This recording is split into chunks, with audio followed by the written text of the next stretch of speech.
Got to take camera lens off. Hello. How's it going? Hopefully I'm audible. If not, please let me know. I'm still figuring out how all this works. But I've got King's Quest 4 that I wanted to show off.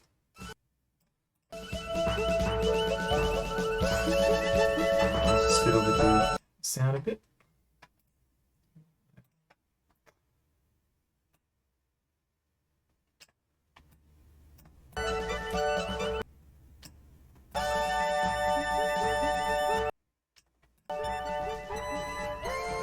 Oh, okay, cool. Yeah, okay. So this is King's Quest 4, but this is a not quite a remake, but it's like a remastered version where a developer added some added mouse controls essentially, but kept all the same graphics, and they integrated all the digital audio from the Amiga version of King's Quest 4. So what I'll do, I'll just add a link into chat. Find it. If anyone wants to check this out.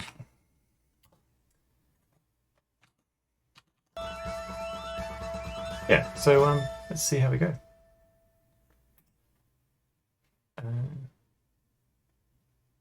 Oh, hey Big T, how's it going? I think I've actually figured out how to figure out how to record now, so hopefully this will come up on Twitch as a VOD. But welcome in. Hang on, let me use my fancy shout out command. You should, yeah, I think everyone knows Big D, but if you don't, you should totally follow him. He's pretty cool. So yeah, this is King's Quest 4. Let's see how we go.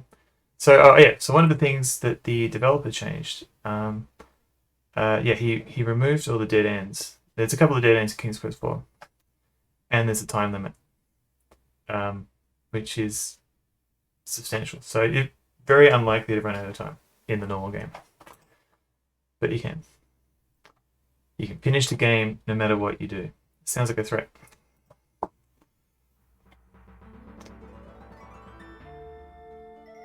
Alright, so I think this is the guy.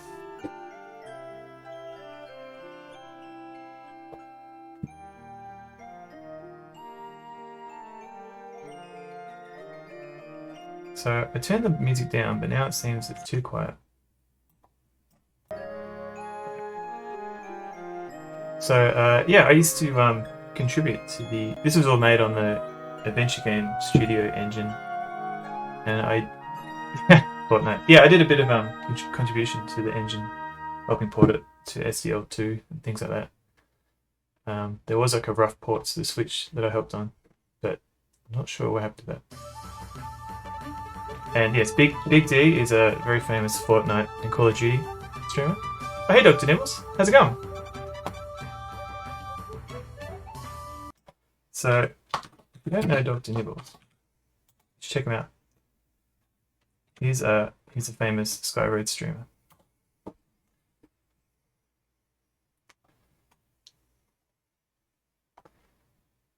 Alright, so with the return of his long-lost son, Alexander, and the rescue of his daughter Rosella from the terrible dragon, previously in King's Quest 3. Yeah, King's Quest is great. Yeah, so I don't know if you might have missed it, but this is the fan-made remaster of it with mouse controls. So King Graham decides to pass on his hat to younger blood. Ah, hey Bob, welcome back in. How's it going?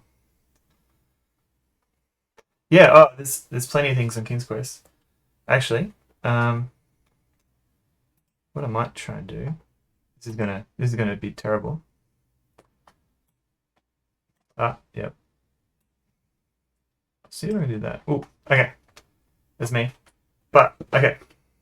So I've got King's Quest 4 box. I've got the official book of King's Quest. And the cool thing about this is it actually has pictures of the development environment that classic focusing. Not focusing. Hello. No, not gonna work. But these are pictures of the actual Sierra development environment. And Quest companion. Ah, David Alexander 82. Yeah, this is literally my second stream. So I'm learning as I go. Oh, thank you very much for the follow. Let's see. I'll just put that back down there. Yeah, thank you for the follow, David. Yeah, Dog Redemption. As soon as I figure out the mechanics of that, it's there's a few of them and they're very lazy, so they don't like to get up unless you give them treats, and then they get excited. But I'll see how I go. And yeah, development bar. That was the main reason why I got that book, the official book of King's Quest, because I heard there were like pictures and there's some script in there as well, like original King's Quest 4 scripts. So I wanted to check that out because I think about 20 years ago I used to reverse engineer like the old Sierra engines, the AGI engine. So I wanted to sneak on that. Big D, thank you very much for the raid. Or the host, the first raid. So thank you for that. So let's try this game. Yeah. So King Graham, it's getting a bit old, so he's gonna pass on his hat to somebody else. Host, yeah. Still figuring out how the bots work. Alright, so King Graham's flinging his hat to his children. Let's choose which one will get married next.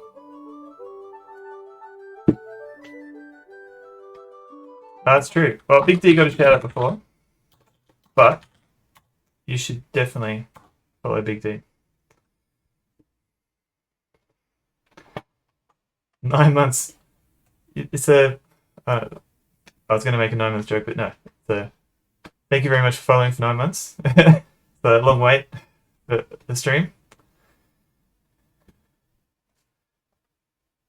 Turns out King Graham is experiencing a terrible squeezing pain. So we've all got that to look forward to. Help me, he rasps. Oof, okay. The adventurous hat lies unclaimed upon the floor, forgotten. Yeah, so MZD was a big believer in this stream, back when I was not streaming. Yeah, I have to say the retro streaming community is amazing. I've met a lot of cool people on Twitch. So, poor King Graham is lying weakly in bed. Father Death, which you can't see, is hovering nearby. Hovering just off screen. It's too hard to animate. Oh, Father, you're still young. You should have many years ahead of you. Oh, you really mean that? A soft voice asks. Yeah, exactly. We need Ghoulbabe to come in and do a bit of backseating. Tables turn. Rosella looks up and sees no one. Who's speaking to me?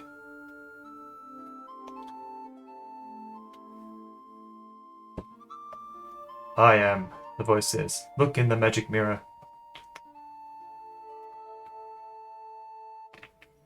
Yeah, I haven't got any sound commands yet. I haven't actually figured that out.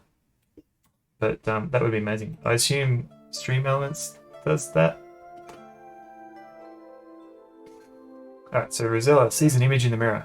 Who are you? She queries.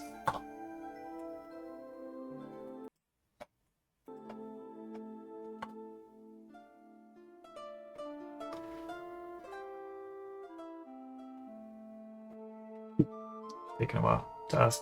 I am the fairy Genesta. In my land of Tamir, there is a remarkable tree. This tiny tree needs 100 years to bear a single fruit.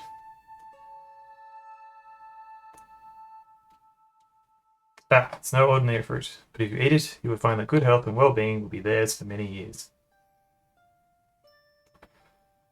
I'm sure they would. Your mirror would not say that, Dr. Nibbles.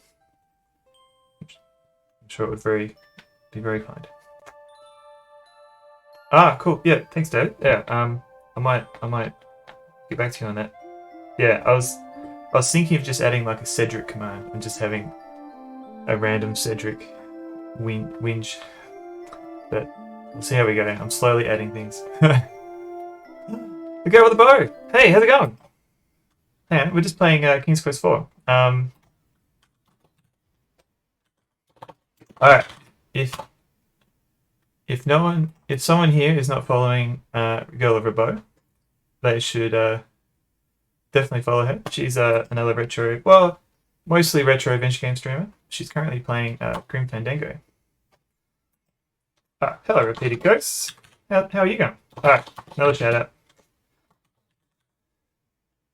Secret. Oh no, this is the. Oh god, the t-shirt.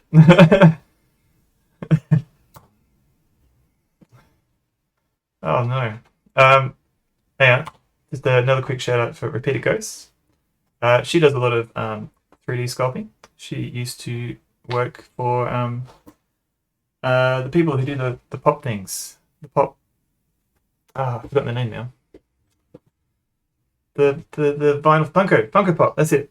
She used to work there, and now she's sort of doing like freelancing work and stuff, doing 3D modeling, and she's also like an XCOM speedrun streamer. So you should definitely follow her. Yeah, that's what I'm known as, shirtless son of a. No, this is M Bison shirt. I thought I'd pick a shirt that would not be the same color as my beard. Yeah, candle eating, as previously seen on the last stream that didn't get saved, fortunately. Also, welcome in, Demesis. Thank you for your first time chat. Alright, so apparently there are some problems, but it's not enough time or energy to explain over a mirror.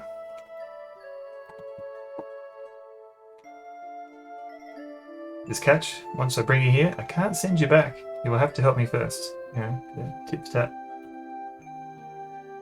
Confused, Rosilla says, I don't know, what if I can't help you? Or find the tree? These are good points.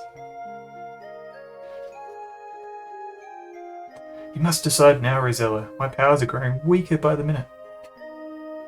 What? Now, the fairy is but a faint glimmer, and her voice barely audible. If you care for your father, say yes now. And suddenly, she's gone. Rosella just got to sack up. Yes! And whoosh. So this time I came prepared. I brought some water. Last time I was so thirsty at the end of the stream.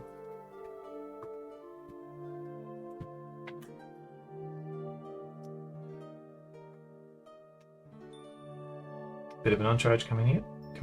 Yeah, I will definitely have to play Aldo on here at some point.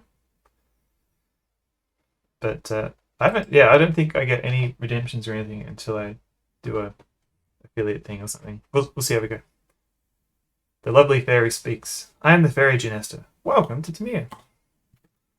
Oh, thanks.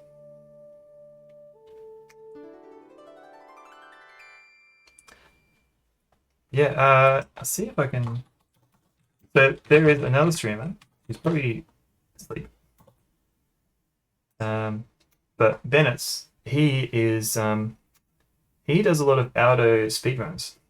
So he's speedrun Aldo 1, 2, and 3, and I think he's got the world record, but only because there's no one else streaming it. But yeah, you should definitely check him out if you like retro games or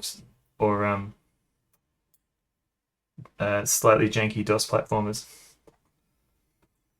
Alright, so Rosella looks awestruck at the fairy. She's stunningly beautiful. Finally, Rosella speaks. I know you would like me to help you in some way, but I don't know how I could help the fairy. Yes, this is good point. Genesta looks sadder than ever. You're wrong. Rosella, whoops. You're wrong, Rosella. You see, I'm losing my magical powers. Yesterday, as I was strolling through the woods, Lalotte stole my something. Probably a locket. Yanked it from my neck and ran away, screeching with laughter. Hee hee hee. Immediately, I felt my powers diminishing and my body weakening. She's gonna die in 24 hours. Even if it's janky DOS? Yeah. The best DOS is janky.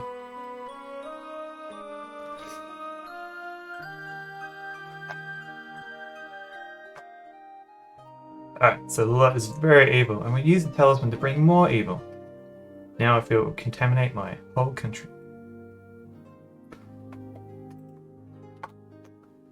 Alright, further. I cannot send you home without my talisman. Stunningly beautiful. I think there's a slight difference in eyebrows, and I think maybe Rosella dyes her hair.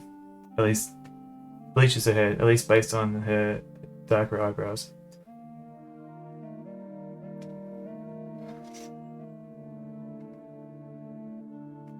You will be able to penetrate Lolot's domain, so she can do more than she thinks. Ah, she remembers the tiny tree. Can you tell me where to find this magic fruit? The backstory of a magic talisman? Yeah, needs to be like a King's Quest 3.5.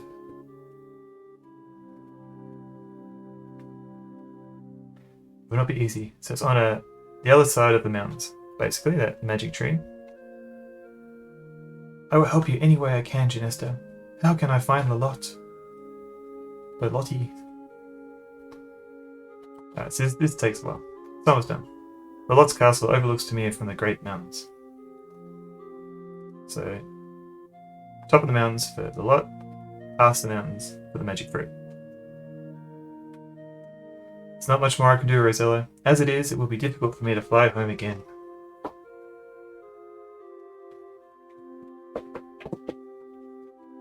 Alright, final thing she's going to do. Disguise you as a peasant girl, so as to not attract attention.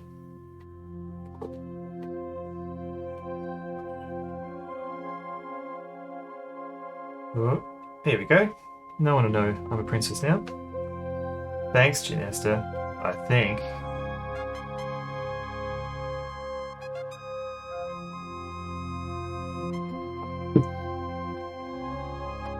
It would be better for you. Well, I must be off while I can still fly. Bye! Peasant girls don't get good dental health. I did Big D. I went to my fancy Carnival stream. I'll just double check now.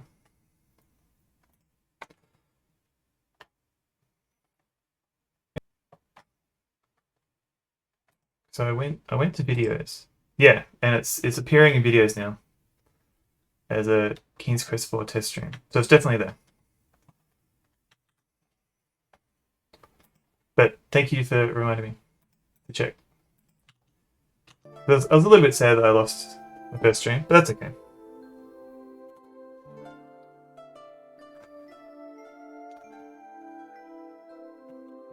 Yeah, I don't know what the dental plan is as a peasant girl. I think it's just slowly remove your teeth over time.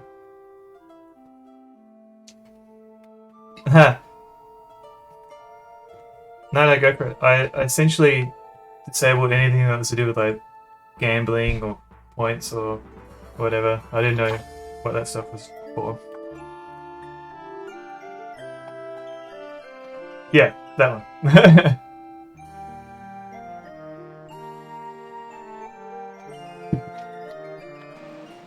Alright, so here we go. Account age, 3 years ago, wow. You're old, Andy.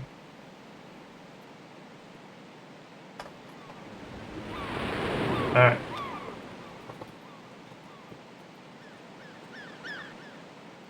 So if you're familiar with King's Quest 4, you might be familiar. You might know that it's meant to have a parser interface where you can type in commands. Can't do that here. This is all mouse. Alright, so to recap, we're Princess Rosella. Our father's dying. We've been transported to a magical land, and we have to find a fruit for her father, so he won't die. And we have to figure out how to stop the evil Lolotte who's stolen an amulet. You see a beautiful wild unicorn in the meadow. Its coat is dapple grey, and its wonderful horn shines like gold. The unicorn shies at your approach and trots away. Aww. Bye, unicorn.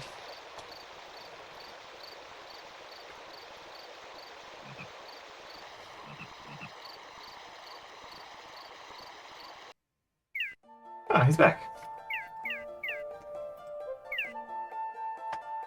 Small, low-lying bushes. Yeah, so Big D, this is the remastered version that this fan made added the MT32 music and digital effects from the Amiga version. So it's like an amalgamation of all the best versions. Yeah, Pickle Dog, welcome in. And yes, this is Dr. Slash's version. I posted a link earlier, but I think I've lost it again. But but if anyone wants to play this at home, it is available for free. Yeah. Can you harvest the unicorn horn? This is a good question. I have to say I haven't tried this. Oh, you've Big D. You've also tested harvesting unicorn horns on stream. Yeah. I mean, you do you. That's cool though. So first thing I'm going to do is check out the Lot's castle. So there's an interesting mine here. Crude mine is carved into a small hill. Yeah, it is nice. Yeah, they didn't really have that in the original EGA. They didn't have enough colors.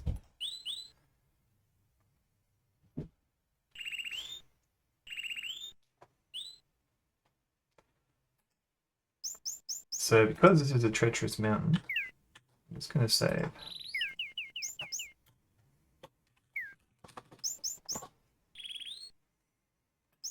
Mountain path.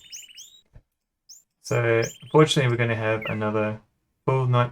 They Dr. Slash he did add those.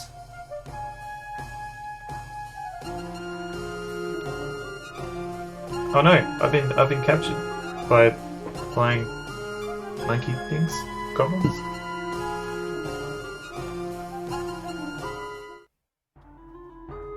Wow, my pets, the Lot hisses. What have you drugged home today? The Lot gives you the once over, and as she does, her red eyes begin to narrow. Are you a foolish girl who wandered here by mistake, or are you a spy sent here by my enemy Genesta? That's a good question.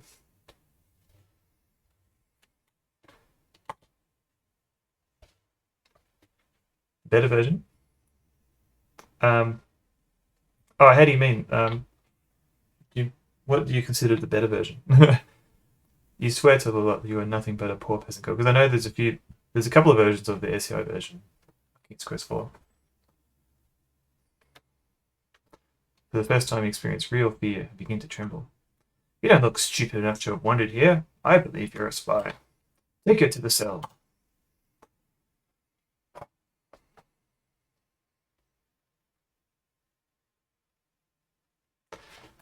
So there's absolutely nothing you can do here. At least two unfortunate individuals have met their end here. I think these are the two. Ominous machine lurks in the corner of the cell. As to its purpose, you don't want to know. A whip hangs on the wall. Nothing of importance. Just an ordinary torch. You attempt to remove one of the stone bricks, but it won't budge. Take whip. It's securely attached to the wall. You know, as you do with a whip. Also, welcome in, Cricket. How's it going? Here's Chris 4 wrap. That's a good point. I don't think you can do it. Well, you definitely can't do it in this remastered version, and you could only ever do it in the AGI version, and it had to be an earlier version of it. And also, you had to have completed the game first. You had to be near the end. But yeah, I did actually when the dev released this version in the AGS forums, I did ask him, "Oh, hey, did you ever consider adding the Easter eggs?"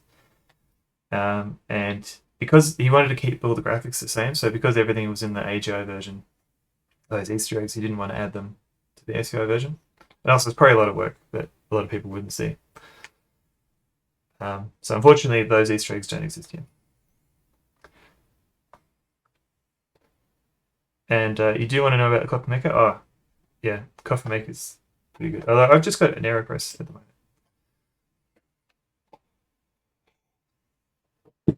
Alright, so apparently I've been released, which is good. So far I've still got 0 points. So I've got some work to do. The Lot gives you a sickly sweet look. You're lucky, my dear, she coos. My precious son Edgar has taken a liking to you, and he believes you. He's convinced me to give you a chance to prove your innocence. Oh, that's good. Thanks, Edgar. I meant to press enter. Ah, you glance at the homely young man standing next to the lot. He blushes. Oh, sorry, buddy. Whoops. Alright. Apparently I'm getting a unicorn. I shall not only set you free, but reward you as well. To our henchmen, the lot orders, go! Take her back to the forest. Alright. The genie? Well, there's no peppermint in this game, so I'm in trouble. He's green, except when he's red, or when he gets... Oh, spoilers for the end of the game, maybe. When he's a different colour. They're trying to buy your silence. What have I seen? What do I know? So I've got 2 missions now. One is to rescue my bub, and the other one is to get the unicorn for the lot.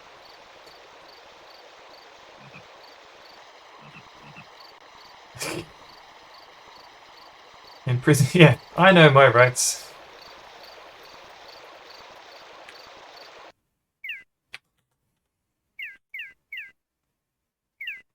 So yeah, I used to play this as a kid, King's Quest 4 and 1 and yeah, like basically the first 4 King's Quest I used to play. And oh, Pickle Dog, thank you for the follow. Most retro, and more unicorn in a can. They will put that in a can. I haven't quite planned it. I was thinking like yeah, point and click adventures, maybe some other retro games. I'm not an amazing game player, so there may be some cheating some of those retro games. Editing games, that's a bit tricky to do because I'm not sure like how interesting that would be to people if you're just searching for memory locations and stuff like that. 20th Century Frog Stream. I'll add it Redemption. Play Baldur's Gate 3. Okay, sure. I should probably get it as well. Yeah, because it does co-op, doesn't it? Alright, so I should write all these things down. So Baldur's Gate 3, Redemption, 20th Century Frog Redemption. Oh yeah. So let's play this game a bit.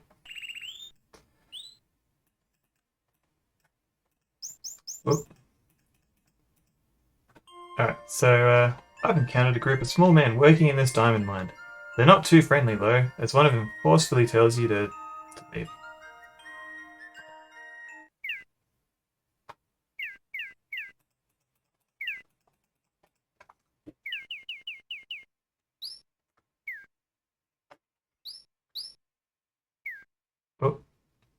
Oh, yeah, so Big D and MZZ are big Fortnite streamers. And they occasionally play retro games. So you should definitely check them out. The Larian booth. Hang on. What's the Larian booth? What do they do? Are they the Baldur's Gate people?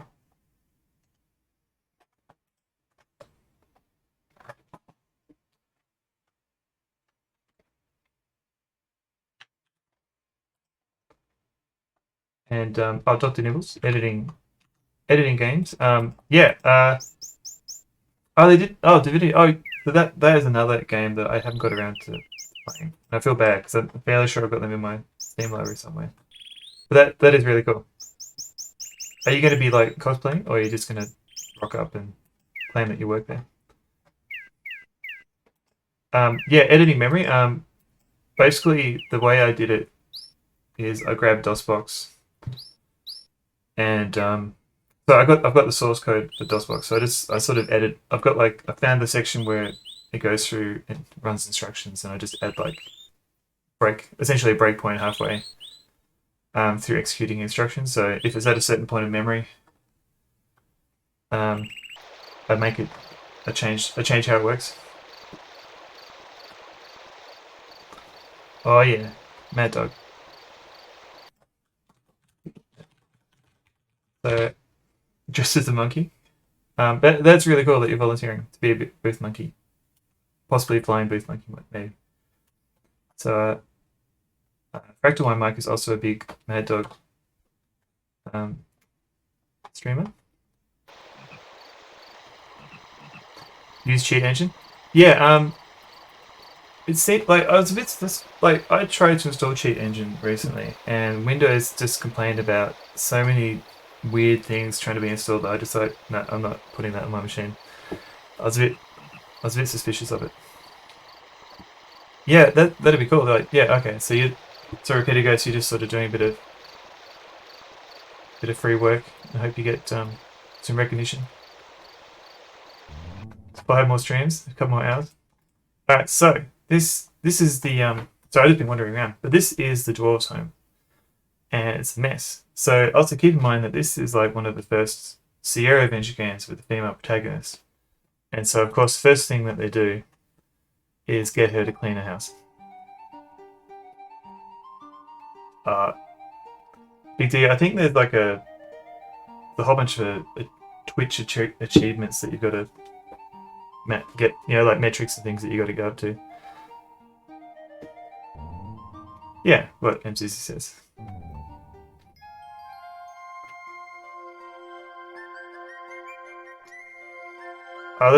Yeah, no, it's fair enough, Dr. Nims. I think if I do use it, I would probably use it in a VM anyway. Just I don't know. I've got other like accounts and things on this machine, so I don't really want to. It's a little bit risky, so I'd probably just keep it in a VM. But yeah, no. But if you trust it, that's cool too.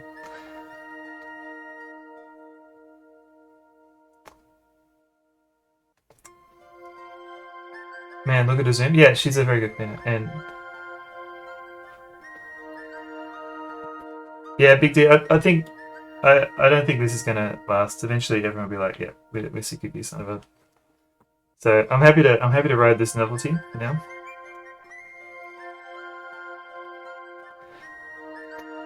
Where are you from, Rosella? Daventry. Never heard of it. Daventry far from Tamir? Very far, you tell them. Yeah, Repeater Ghost has I think I've seen some of the minis that you made. But yeah, maybe you should. I'm not sure how you would get a job with them other than just keep hassling them. Maybe make a mod or something. How did you get here? As you don't want to go into specifics, you tell them and buy C. That seems to satisfy them. Alright, there's a lot of text here. She's basically explaining the plot. Well, young lady, I don't envy you. You're much braver than I am, dealing with that evil fairy. Alright, everyone's busy eating now. Time for the little man to get back to work. Well, thanks for the soup.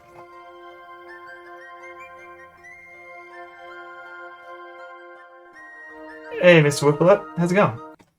Dwarves are pretty cool. Yeah, it's really cool, Repeater Ghost, how you can like sort of, have this. The internet enables you to just easily talk to all these developers. You just reach out and you'll get a response within a day or two. Thanks for the soup. How am I? I'm good. I'm checking out. Check out. This is King's Quest 4. Thanks for the soup. So it looks like the dwarves have left something here. There's a blue pouch in the center of the table. So this pouch is the cause of at least one soft lock. It's not quite a soft lock. So you need it to eventually get an item that your father needs, but you can skip the step and use it somewhere else first, and then you'll never be able to get the item for your dad, which kind of sucks. So I guess the game is trying to teach you to be honest and return it immediately, which is what I'll do.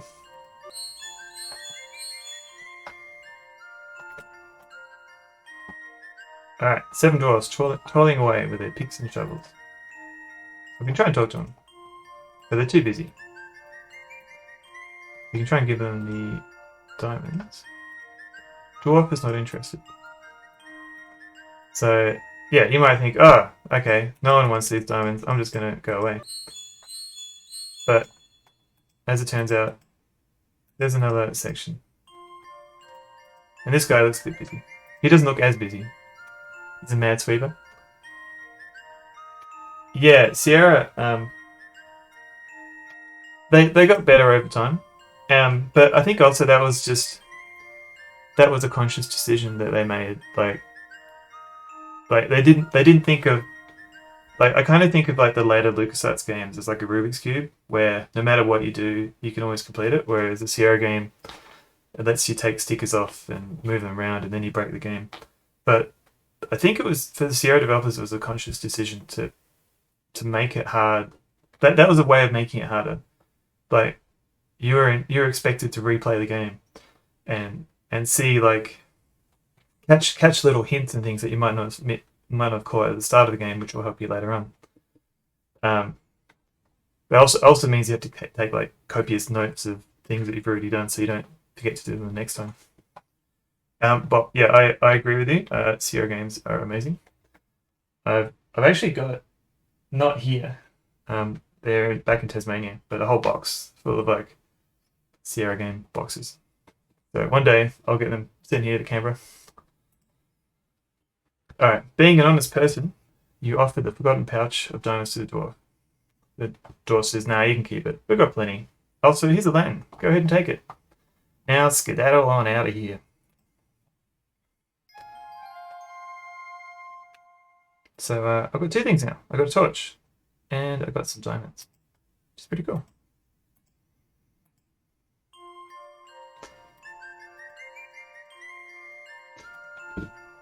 Let's get out of here. Come on.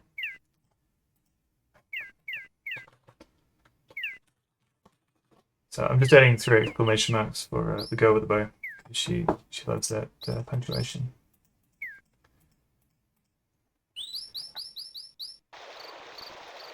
So we're pretty much done with the dwarves. They're done. So this is a graveyard. This will be more important later on, but not right now.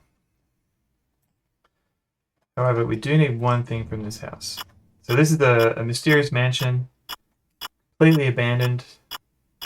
Doesn't seem to be much going on here. Apparently it's 8 o'clock in the morning. So I think you can use this clock to figure out how much time you've got left until the next day. Because there is meant to be like a time limit. So if you don't complete all the puzzles before nightfall or before the next morning, you will lose the game. But that's plenty of time. There's not that much to do.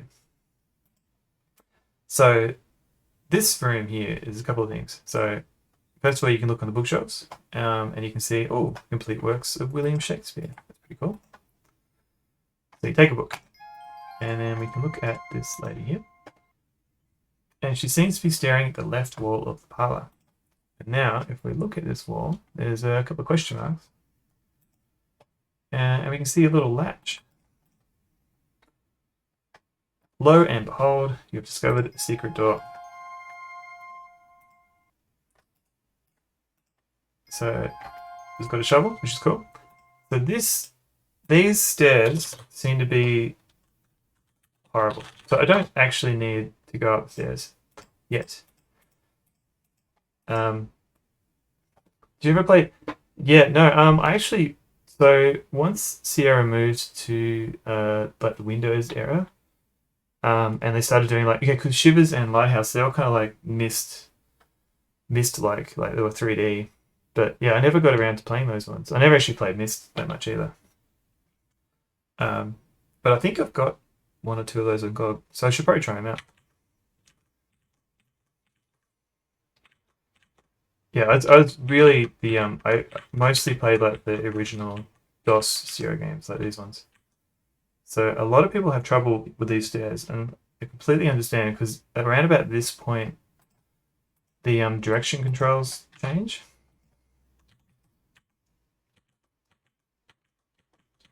But as long as you hug the wall, not too bad.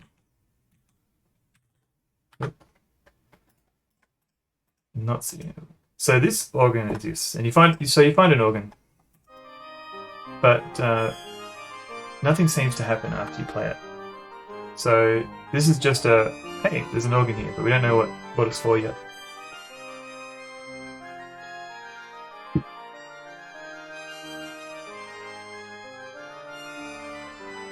Yeah, but I think Sierra didn't quite know what to do when 3D era came along. So like LucasArts had like, is this going to be one string speedrun? Yeah, I'll see how we go. Like LucasArts had Grim Fandango and Escape from Monkey Island, and then they just sort of gave up on 3D. And like Sierra, they had like they had the King's Quest 8, which is less of an adventure, more like an action RPG, and they had the latter Gabriel Knight games, which was 3D, but it was kind of like an awkward camera system. So I don't think people were still sort of experimenting, and no one really had settled on a good 3D design for adventure games until the genre itself kind of died. So it's kind of being picked up. The genre itself is being picked up a bit now. But yeah, there was kind of a few years where they were kind of dead. Alright, so I'm dead. That's okay, because I've got a save from before I went upstairs. So I just wanted to show you the cool stairs. So now I've got a few things. Got some diamonds. Yep, yeah. There's going to be a couple of deaths, but I'll try and avoid them. I've got a torch. I've got a Shakespeare book, and I've got a shovel. Yeah, I know, Sunnyvale streaming hype, yeah. Very big thing. I mean, at least there'll be a VOD now, so you can check that later. But I'll see. I reckon. Oh, there's a torch. There's no torch. I keep wanting to type things in. A large frog stares at you with big bulging eyes. So you can actually go in here and you'll scare the frog away. But turns out there's a mysterious gold ball under here. So I think there's a fairy tale to do with gold balls in King's Quest 4s. No, not King's Quest, just fairy tales in general. Balls and frogs. Fastest in the world, cleans dishes, plays piano, can actually swim, can't slay through treasures. Well, there's no railings. Like if I was on that treacherous stairs with no railings, I'd probably fall too. Alright, so we're gonna put the gold ball and pretend to drop it, and this nice frog is gonna pick it up.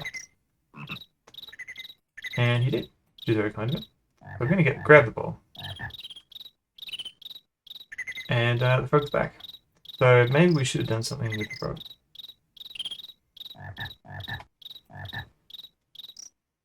So this time, let's try and grab the frog. Somehow.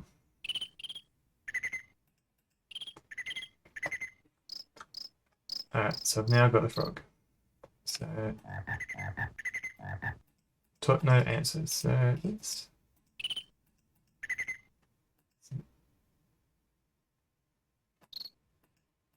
I don't know what you want me to do here.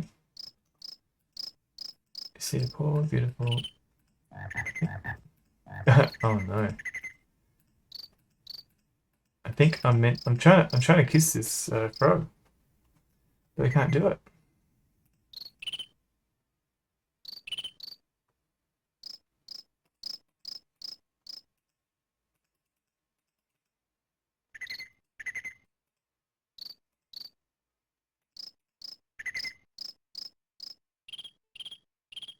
This is interesting.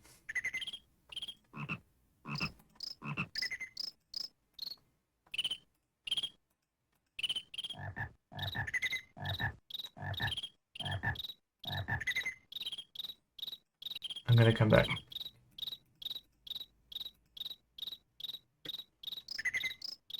Scared the frog. Thanks a lot, frog.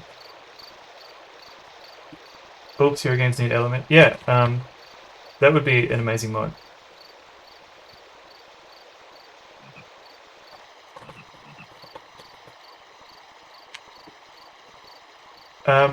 Yeah, David, I was thinking maybe because I picked up the ball first, maybe the script was off.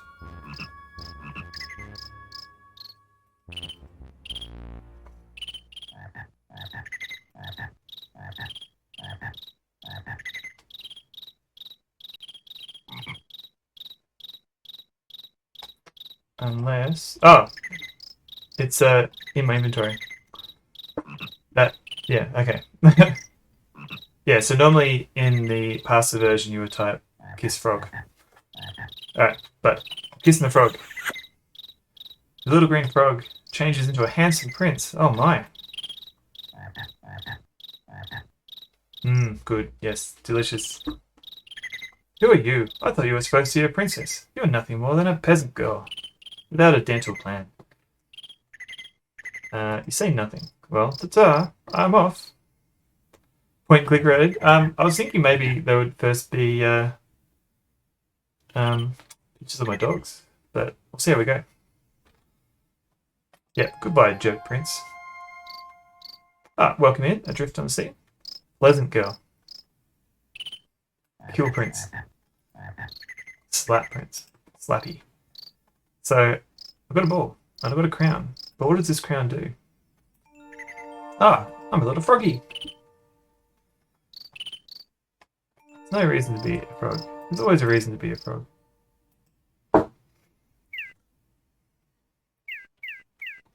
Hit overhead with shovel. Kill prince with slap.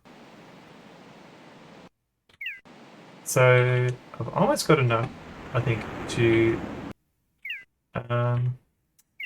get the magic fruit.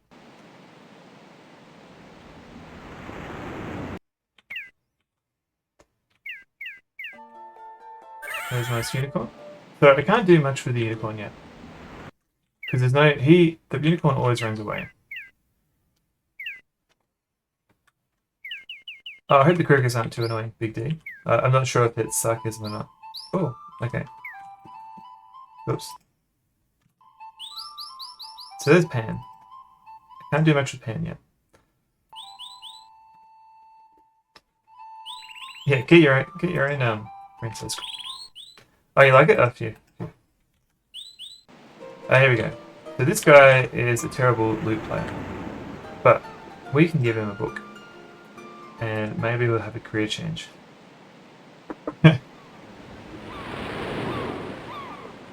Opens it, begins to read aloud. First hesitantly, and then with increased forcefulness, it begins to get into it. This is wonderful! Be or not to be, blah blah blah. Alright, so he's gone, got his book, he's ran off. And he gave us a loot. So, as well as playing the organ, Rosella can also play the lute.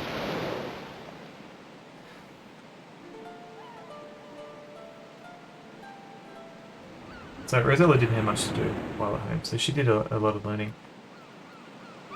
She's learned. So here's Pan. There are any theatres nearby.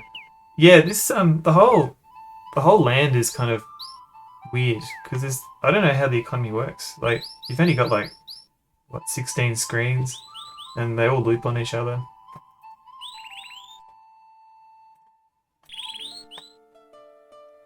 Improvised weapon. Unfortunately, we're doing a bit of a paperclip trade here, trading up.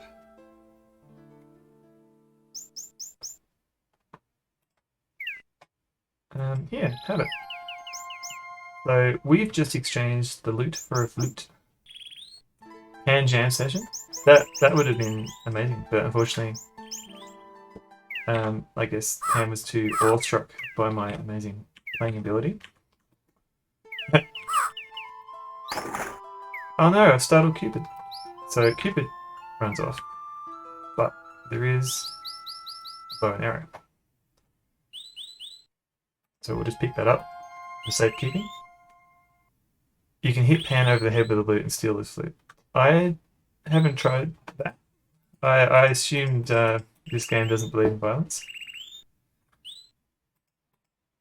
Although saying that, you do kill the occasional person. Oh, this is interesting. This looks like a house that we haven't been, and it's still locked. I wonder who lives there. So if we look in our inventory, we've got a bow. So I'll just save because I'm paranoid. So in the original game, you could shoot the bow and run out of yeah, I better do a very nice couple of words here. You could shoot the bow and you could just shoot it at random things, and eventually you'd run out of arrows, and then you can no longer complete the game. In this remastered one, Rosella, if she does shoot the bow, she'll pick up any arrows she doesn't use, which is kind of nice. Alright, so these trees will kill you, so we'll just avoid them for now.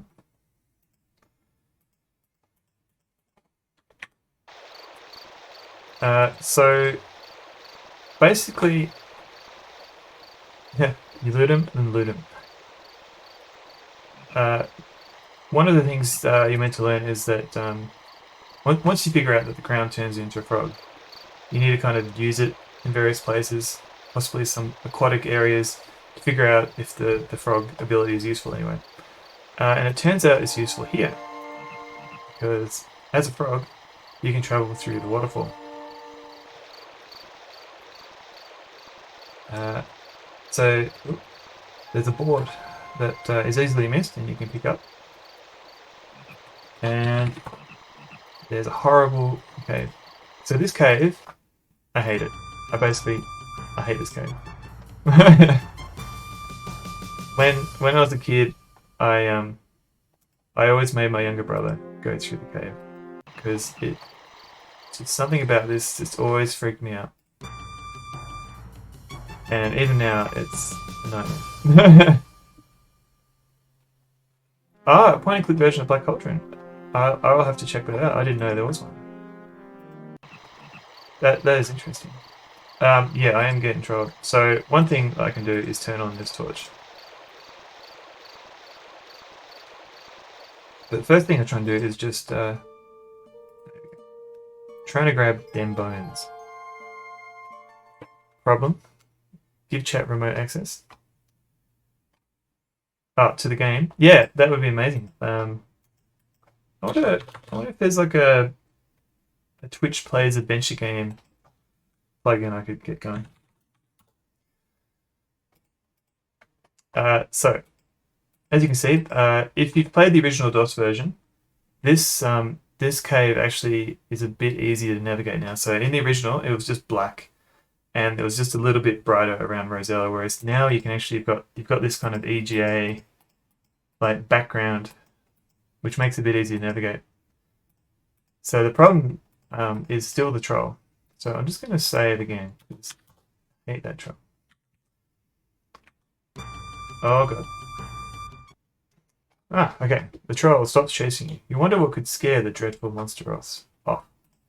Dim light. Yeah. So there's a question mark there. I wonder what that is. Looks like there is a bottomless chasm right in the middle of the cave chamber. Good thing you noticed it before falling to your doom. Yeah. So, let's see if... No.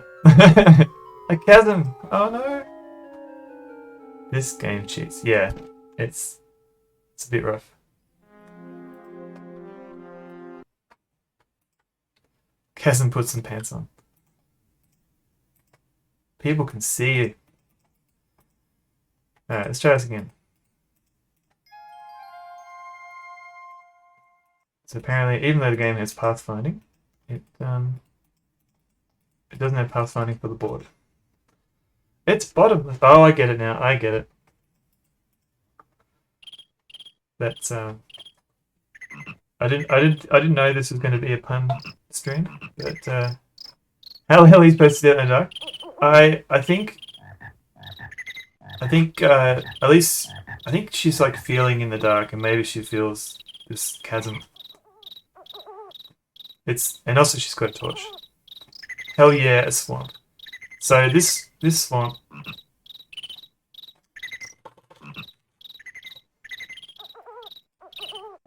So a lot of people get stuck here. So you can walk around. The swamp will suck you under, and you die. Suggested themes. You're supposed to die and reload. Yeah, that's the error for you. Learning, like even in King's Quest 6, which people consider like the best one. There's some puzzles where, like for example, when you get the genie, where you have to find the genie's lamp. The way to identify the genie's lamp is to pretend to be dead and then look at the cutscene where Alexander isn't even there and identify the lamp from that cutscene. So it's like, that's not even learning something from death. It's learning from the player learning information. It's very... Sarah still had a few issues with good puzzle design occasionally. And yeah, autosave, which is useful. I think you can turn it off. I'm not sure. So I'm not sure if this game has it, but you can put a crown on, and then you can try and swim because you're a frog. You're like, oh boy, sure love frog legs. So at least this game lets you experiment a little bit. I do appreciate that in an adventure game where there's not just, as well as like multiple solutions is good, but also just letting you experiment with like failing solutions, like as opposed to just doing something and saying you can't do that. Actually, the protagonist will try something and say, oh, I can't do that because blah blah blah. So if this was the faster version, I would just type jump, and Rosella would jump. But because this is point and click, I have to walk.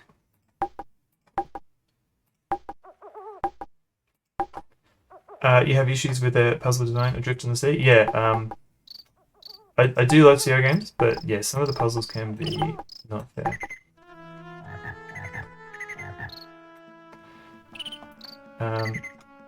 So we've found a tree.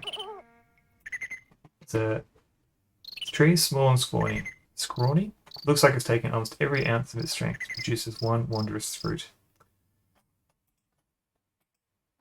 And there is a snake, a huge cobra. Protects a small tree that bears the wondrous fruit. A fruit that your father's life depends upon. Oh wow, we gotta get that. Oh no! What did you do, Rosella? So this is why you get the plank.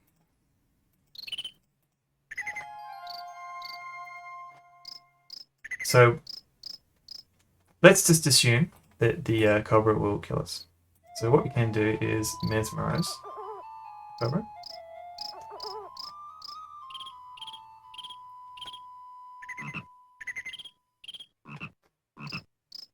Alright, so the snake is mesmerized by my amazing flute playing ability. Ah, phew. So, we've got a fruit.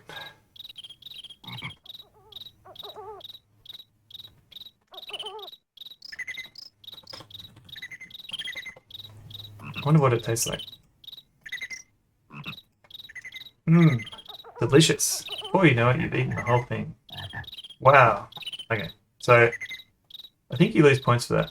Yeah, eat the fruit. Hey, fire broadside. Yeah, I'm going to use my use shout out command. So definitely check out Fire Broadside if you haven't. He plays a kind of indie games and kind of more chill games. Sort of strategy and stuff. Not strategy. Simulation games. And he's also a wrestler. So there's a bit of a wrestling and pirate thing there. Hello, French toast, please.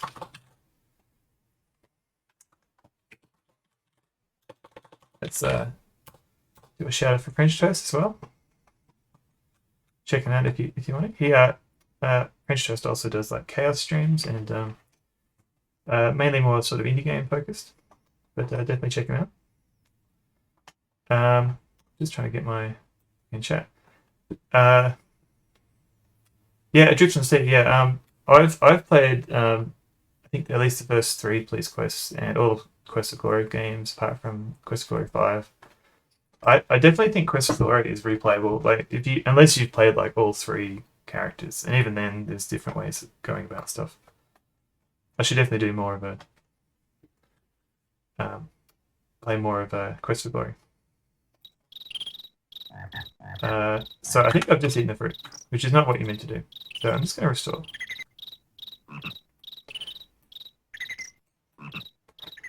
So first thing is done. We've got a fruit. Now all we have to do is not touch that fruit for the rest of the game.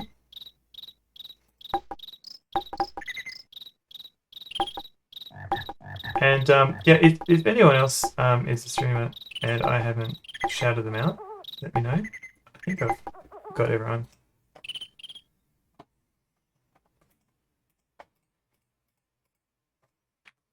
Yeah, I'd ship Fire Broadside and French toast. Oh, a chasm.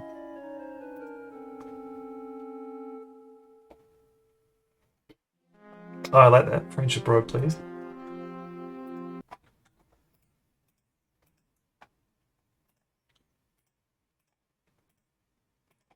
Now, can you cross? Oh. Hooray! Alright. Now we're just gonna get through this horrible cave. Shit, get it? Oh, I get it.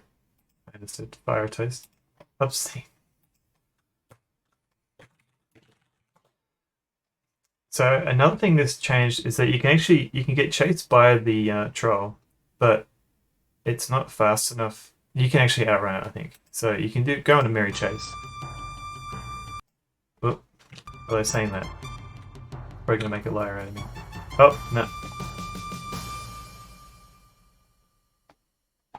Sorry for lying to everyone.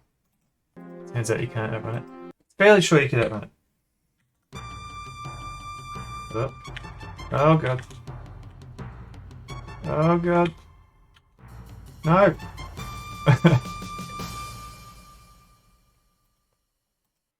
hate this run. I hate it so much. Let's just turn the speed down a little bit. Oh no. Ah, see you, buddy. Oh man. A dreadful troll. Oh god. Can I do it? Yep. Alright. And I never have to go into that cave again.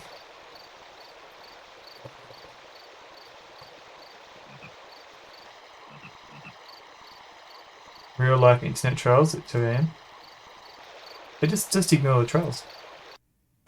Actually, where is that? Hugo Mummy puzzle, but 12 times worse. Oh, that is even jankier though, because that is just, you have to take advantage of like the edges of how like the broken pathfinding of the mummy just to make it get caught on a rock, just so you can get across the other side of the screen and back. Oops. So, sorry, I'm just So I got the fruit. So the next thing is the unicorn. So first of all, we know roughly where the unicorn is. Super speed result. But the unicorn is currently afraid of us.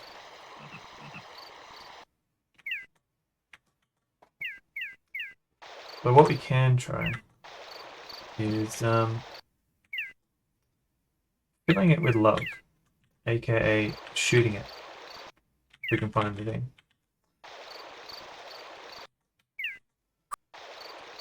Apparently unicorns. Oh, here we go. Zing. Alright, bullseye. The magnificent unicorn is no longer afraid of you. It's now your friend. Ah. A flesh pot reenacts and a foresaid bride. Thank you, Angie. I can't mount the unicorn. I can mount it, but I can't guide it. So, unfortunately, I can't do much yet. Speak softly to the splendid unicorn. It whinnies softly in response.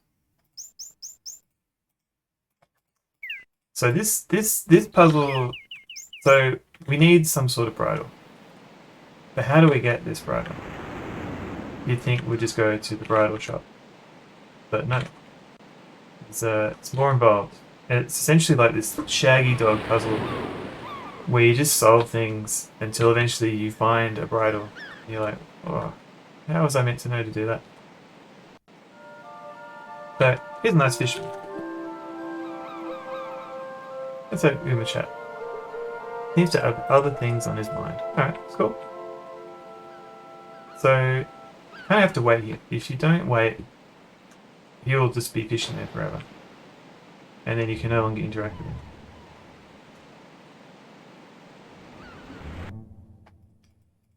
So we can have a chat to him. Them fish ain't been biting lately. Don't know what to do. So he's a grizzled old fisherman. He's having trouble fishing. So I wonder if we can do a better job. But unfortunately we can't take that pole. It's the only means of survival. Well, let's try giving him some jewelry. Wife, give this girl my fishing pole in trade. Thank you very much. You have certainly helped us. Alright. So they seem pretty grateful. I mean, life doesn't seem to have changed much. Like, she's still doing all the cooking. He's just sitting back, having a cup of coffee. So we'll leave these guys to do whatever they're doing. Oh, somehow can't leave. Yep. So I am missing one thing. So if I try and do some fishing right now, fling the pole into the ocean, caught myself a boot. Not that all a boot, but unfortunately, I might need some bait. So this is the one thing the fisherman forgot to do. Actually bait his fishing pole. So we're gonna have to find some bait, and bait is usually sort of around here.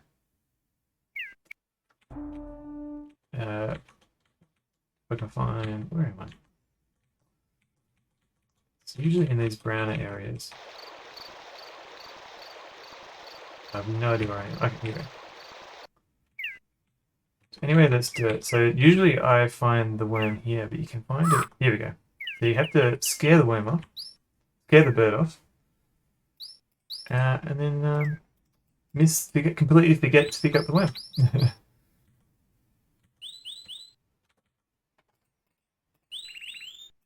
Alright, so I've got to be even quicker. Alright.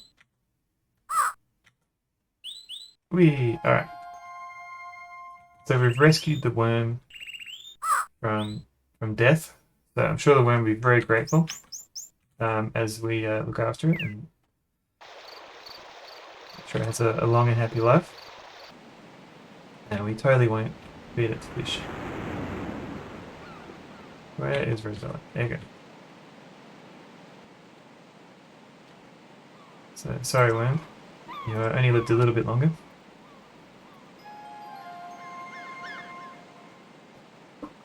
So this, I think this is actually a little bit random too. So even if you baited your fishing pole, you might not necessarily get a fish the first time you fish. So you could, you might try this one time and go, oh, I need to do something else, and not realize you just have to try again to get a fish.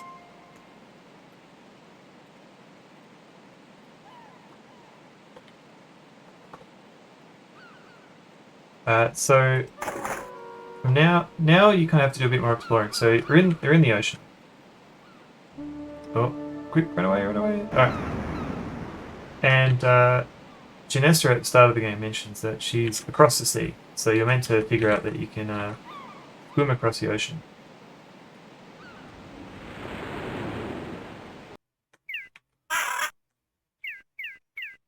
So this is Janessa's island. And we just picked up a cool feather. So if we wanted to, we could actually visit Janessa, but she's not doing too well. So we'll just leave her be for now.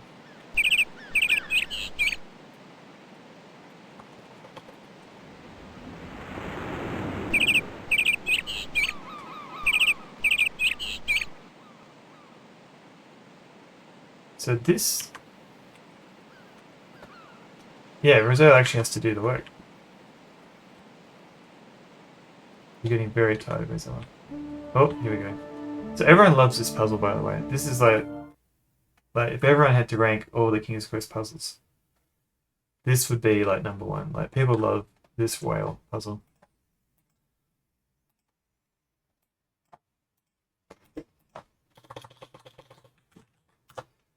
And the reason is totally chill skeleton. He is pretty chill. Speaking of, hang on.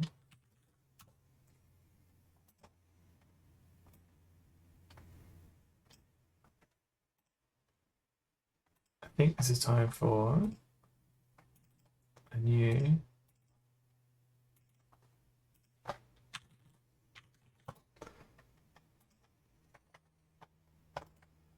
properties. No, not that one.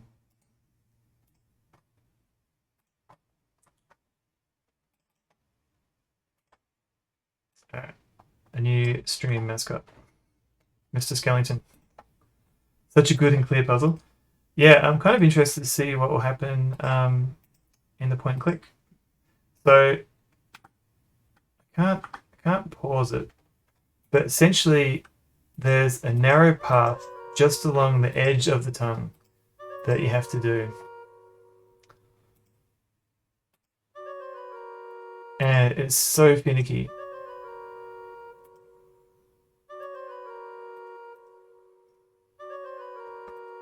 Like, yeah.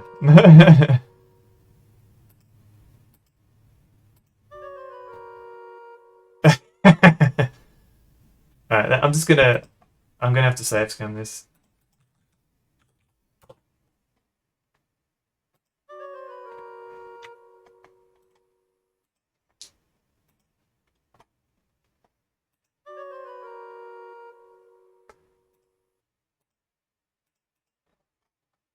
So imagine you're like you're just experimenting. You have to like sort of try and whale scum. Yeah? Should I not say that? Oh no. Oh no. That's not what I Okay. Alright, that was not my oh god. I am so sorry, everybody. Alright, so it turns out the whale scum has overwhelmed me.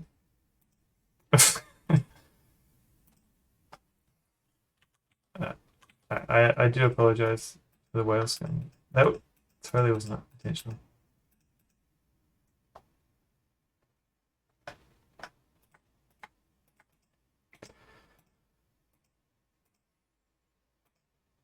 Alright.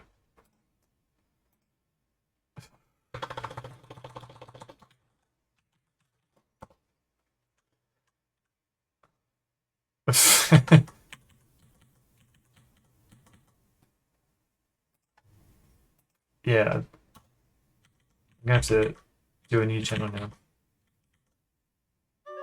now. Use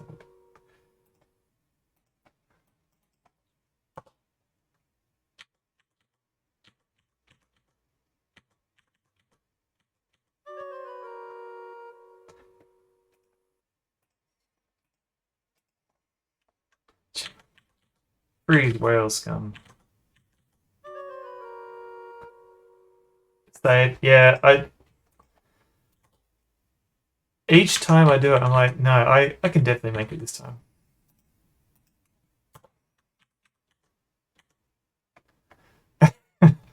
Oh god. That's gonna come up every time I'm shouted out now, I know. Does anyone else here like the Company of the Elderly? They're okay. Delete. Yeah. I think I understand why people go back and delete their clips. Oh, sorry. I'll delete all my clips via Broadside, and then you can freely shout me out without breaking a bot. Okay, so I frantically tickle the throat of the whale, and achoo! You are swept out of a whale's mouth in a tremendous wave of ocean water. So yeah, that's everyone's. Oh, that was cool. That's everyone's favorite King's Quest 4 puzzle.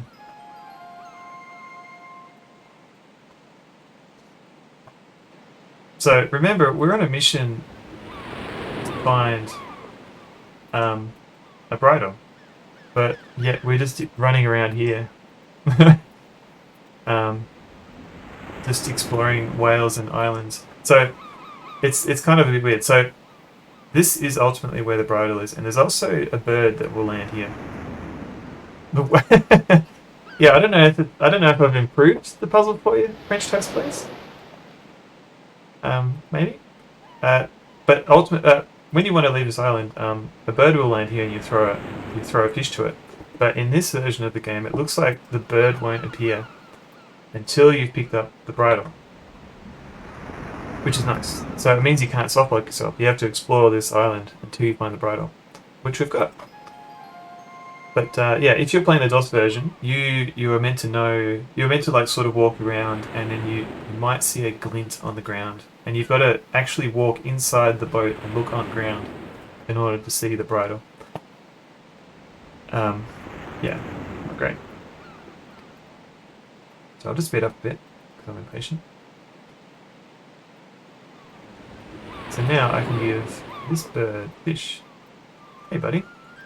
You throw the stinky dead fish to the pelican. Something falls onto the ground. Logical thing to do, yeah. I think maybe, like, because a lot of people when they're streaming this, they're kind of, they've got all these people watching you and they can't like sort of relax and explore a little bit. So I think maybe if you're just playing the solo, maybe you would take your time and look more closely at things and try other things out. But yeah, it's not very well signposted. So it's we just picked up 2 carry fish. Yeah. So, so at least in this game, oh, it looks like exposure and thirst have done you in. Oh, okay. Apparently I just died. Okay. Take your time, feeling stupid. Yeah. Well,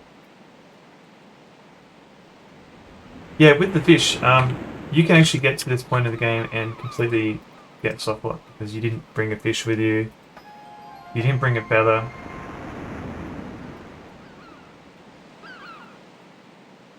Yeah, like, yeah, I agree, MCZ. Like, because I'm confident playing this game on stream because I've played it like a zillion times. Um, but yeah, if I had to actually play like an adventure game completely fresh, I would be. I don't know how well that would go. I'd probably just be in a panic and grab a walkthrough.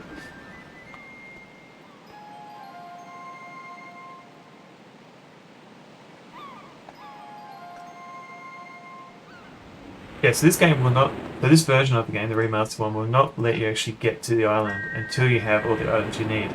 So it does its best to prevent you from getting soft lock. So I've just blown a whistle, and I've just found a friendly dolphin. So let's go for a ride. No more adventure games on the Twitch. Yeah, this is the last one. I'll let Twitch know not to have any more on this channel or on this site.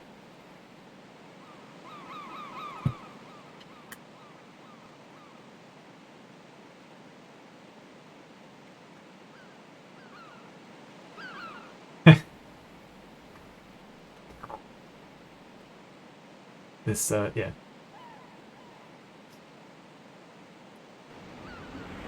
100% stream that. Okay, we'll see how we go. That will be interesting. Yeah, the easier the game, yeah. So, and especially Randall's Monday. Oh wait, I haven't played that one. I have to check that one out. Yeah, the easier the game, and plus like when you're playing these older games, MCZ, like yeah, as I've just mostly been a viewer, and like you know all the solutions to the puzzles, and but the streamer, they might not have played this game before. And so you're playing a game, and you have all these people watching you that know all the solutions, and it's very intimidating.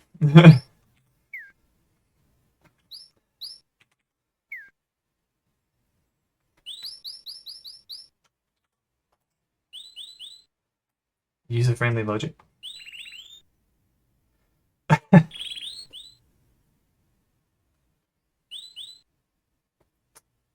Oh, what's that? What's that repeated ghost? You do the first act. Oh, stumble. Oh, okay. You can help. That'd be nice. Yeah, I try and respect like the streamers no backseating rules, but yeah, I can imagine like how difficult it would be. Like, no, just click on that one pixel that you missed. What was that one hint that the game gave you like 10 hours ago that you should have remembered?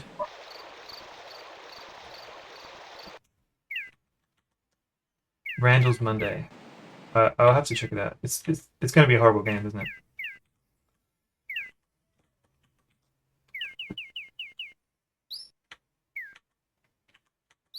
$500 for a game is crazy. Like, Do you still get something out of the game, or have you just seen every single bit of the story now? Yes, I second that. Hopefully I've shown how easy it is to just accidentally stumble onto Twitch.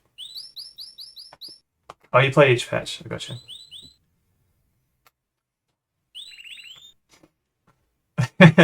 Not obvious. Yeah, unless you played it before. Yeah. Yeah, like there are definitely adventure games where there are no hints for a puzzle, and it doesn't make sense how you would get to that point, but you would solve it. But there are other games that you know that there are hints, but the player might not have actually explored enough or missed a particular hint. And you're like thinking, oh, if only they saw this one other pixel that'll tell you how to do this other bit. Put it all together.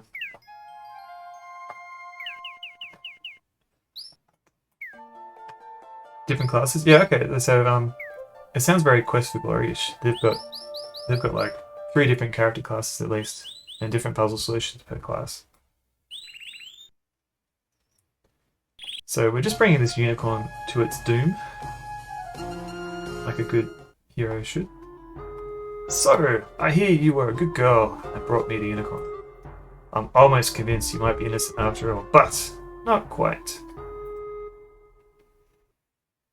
Uh-oh, this doesn't sound good, you think? I am desirous of the hen that lays the golden eggs. Currently, the hen is kept by the ogre and his wife. Bring me the hen, and you shall have your freedom and a great reward. Take her away.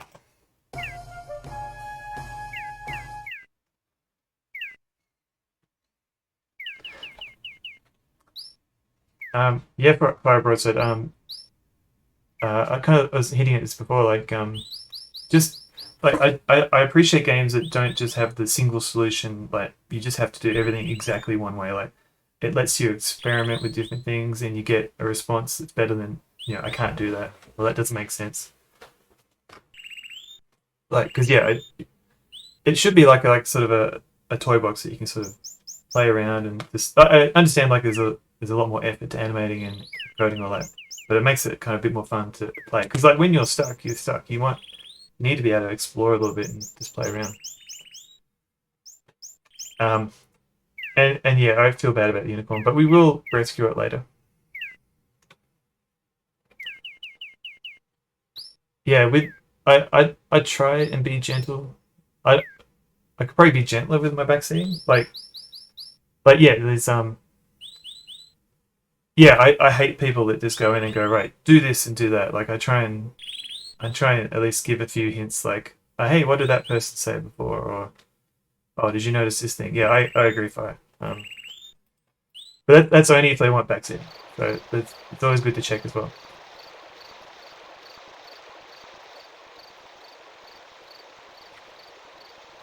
So we've been given a new mission.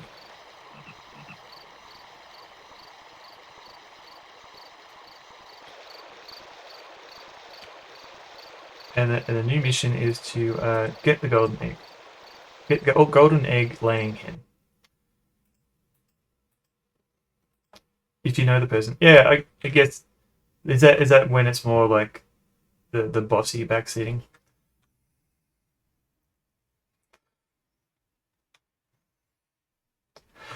Yeah, I don't know how this happened. I it seems yeah, I was kind of expecting not to have anyone, so I'm very grateful to have everyone watching.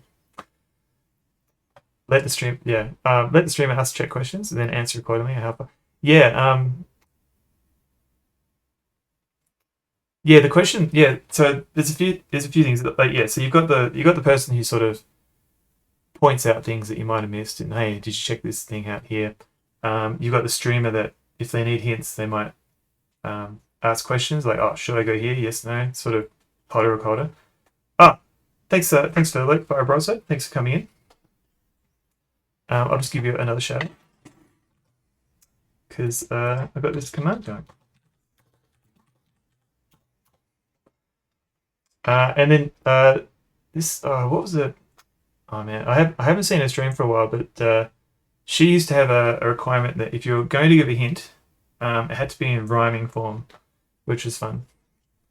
So you couldn't just backseat and tell her what to do. You had to put it into like a little poem or a haiku. That was fun.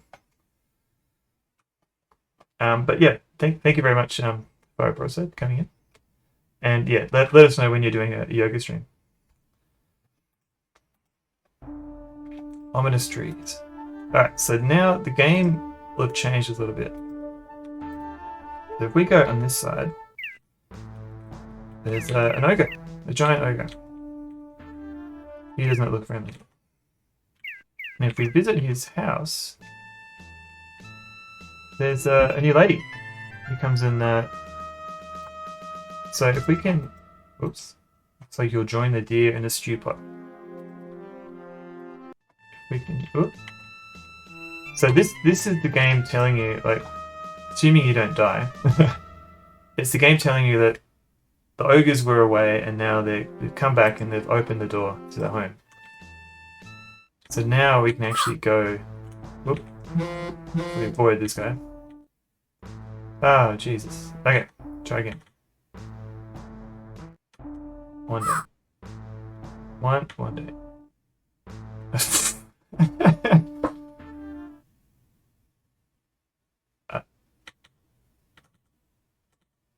Okay, I think we're good. We're good.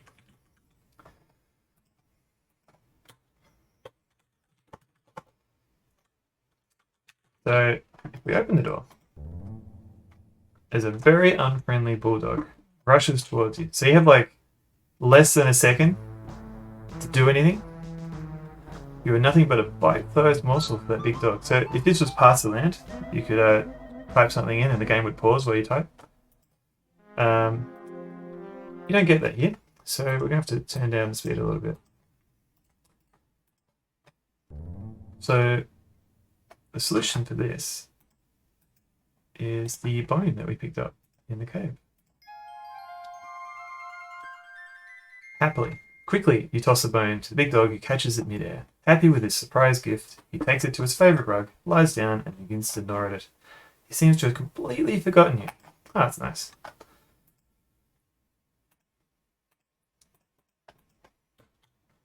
Dog with a bone. Alright.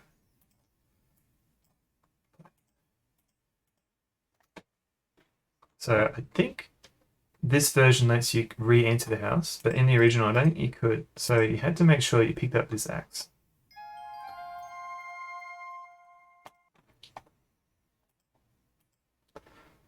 And there's not much else in this house, upstairs.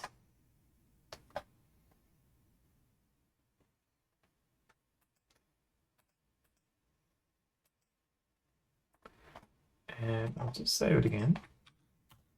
So this is the kitchen. If we go in here, this lady's cooking her food. If we come in, say hello, she's going to grab you and eat you,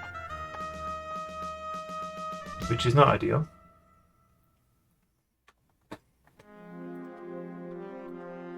But there is a cupboard. So we can... Ooh. So apparently I've got to walk to the cupboard. So this gets people stuck a few times because you get into the closet, you notice a keyhole, and nothing's happening. So you're like, okay, fine, maybe something's going to happen later. So you leave the closet and then you're stuck.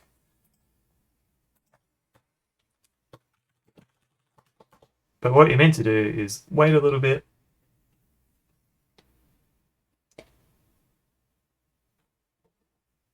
Take a drink. Keep waiting. Oh, the ogre is coming. And then you look in here.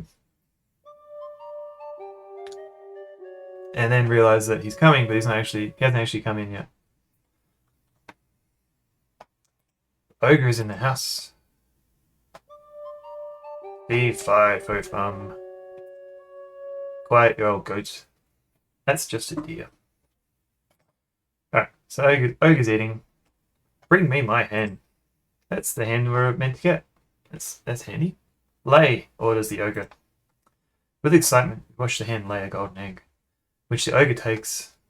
He yawns, falls asleep on the table. Soon his snoring rattles the walls. Huh, interesting.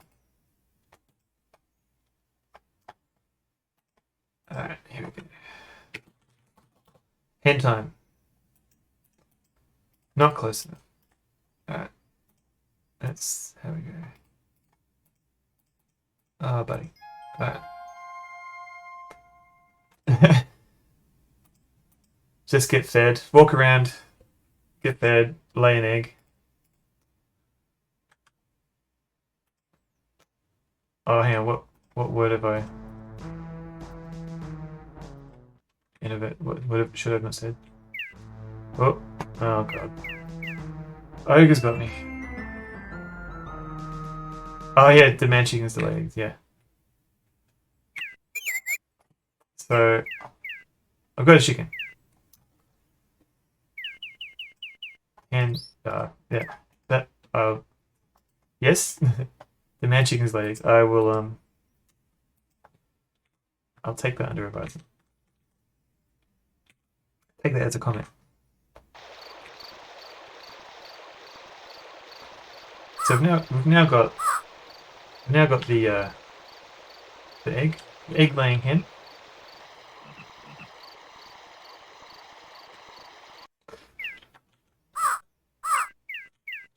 And I would say so. The points 115 out of 230. That's halfway.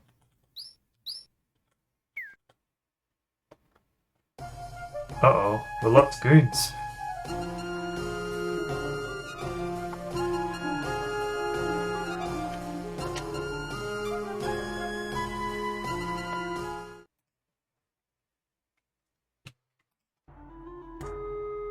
What a good girl you are. Really ought to give you your reward right now. Wonder what she's up to. Just the tiniest bit of doubt left. If you do just one more thing for me, I'll be completely convinced of your innocence, and you'll receive a wonderful reward. Alright, one more thing. She wants Pandora's box. Whoever owns it would be in possession of the purest evil. Alright. She would be unstoppable.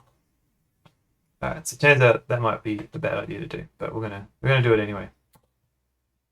Does the ogre not appear off your... I think it was just random, so he does appear randomly on that screen. So I think the ogre stops chasing you after you leave the first screen. And then it's just back to randomly appearing. So I think when I restored, it was a different random seed. So apparently I'm finding Pandora's box.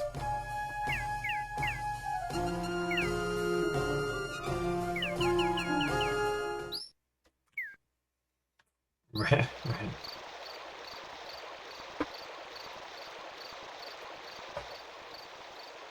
I forget where did that ghost come from?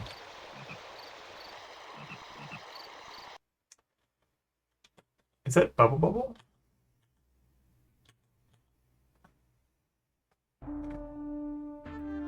So this is an area that we haven't actually really explored much.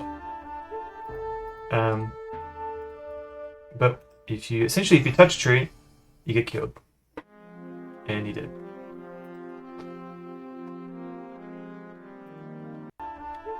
Link's Awakening, of course. Use chainsaw. Well, how about instead of chainsaw, an axe? So we'll just wave it around a little bit.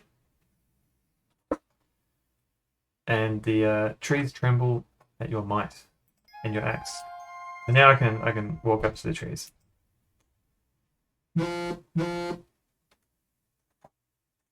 Oh, is that a ghast or something? Like a Pokemon ghost? I'm terrible with ghosts. So this is pretty cool. Skull Cave.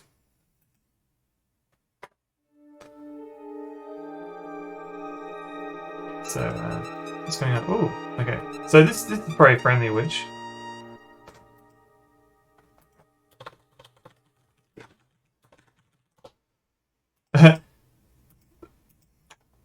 Yeah, I'll try and persevere. Oh no! You knew you needed hot bath, but not this hot. So, in case it's not clear, that kills you. Oh yes, David. Yeah, that would be pretty awesome. Just wave like a little. Like it's gonna take forever until I can get animated moments. But yeah, a Rosella axe waving one would be cool.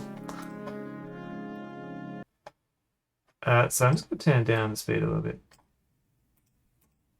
So if you explore this game a little bit, this room, you see that there's 3 witches, and they're all one-eyed, but they only have one glass eye, which they pass to one another. So this lady here actually can't. She's seeing you through the other witch's eye that they're passing between each other, and you have to try and grab the glass eye as they're passing it to each other. So now they're totally blind and helpless, and they're a little bit pissed off at you. Distraught? Maybe more distraught than pissed off. And they're also very slow. Give us back our eye. Apparently I'm queen of the witches. Let's just get out of here. Eat eye. Climb another tongue? No more tongues. This is now a whale tongue free zone. Yeah, so what you can do is you can give them the eye right now. Why would you do that? There's no sign of remorse. So in the original, you could give them the eye, and then you get nothing for it. But if you leave and come back in,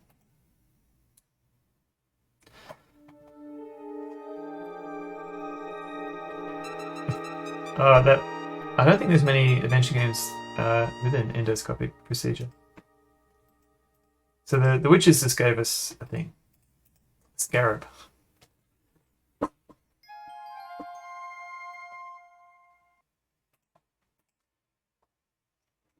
Otherwise unremarkable. So it is optional to give them back the eye. But you do get a few points. And it'll be kind of like, I know they're not very nice witches, but it'll be kind of awful to live the rest of their lives completely blind. So yeah, so this is a regular computer mouse. Yeah, I would buy a computer mouse shaped like that. So yeah, darkness enfolds you. So this is part of the timing that runs in the background of the game. So in the original, if you took forever to solve all these puzzles, eventually it would just be nighttime. I don't think that locks you out of any of the puzzles just yet. They just but it actually opens up some new puzzles. But if you've done everything you can during the day, the game will fast forward into nighttime anyway. So the one thing that's changed now, besides all the screens now being nighttime screens, a mouse ball.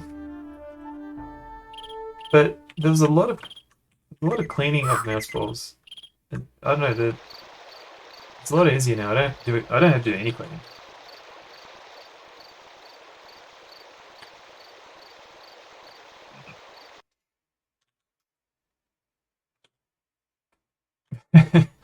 I was trying very hard. I was dancing around that word very carefully. I thought I did okay. Trackball for life.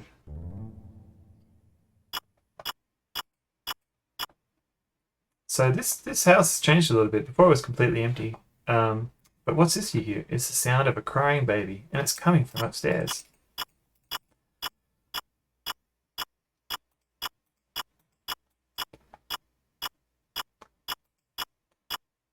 I don't know if you can buy trackballs like laptops. You might have that little nub that you can the IBM ones, but I don't think you get. They're not very common now. A baby cradle rocks to and fro as a baby's voice wails from within. Crying baby seems to be in here. Okay. There's nothing there but a strange coldness. No! Shiver runs down your spine as the unseen baby continues his incessant cry. Oh. Give baby eye. Oh, I've already given it away. Oh no. Give baby the axe. What? No. Obviously, as the crying continues, the baby ghost isn't interested in the axe.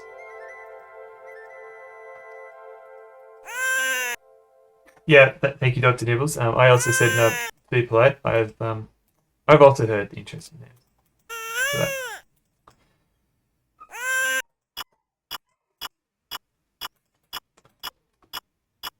So we have a crying baby, and we have a shovel. So let's see what we can do.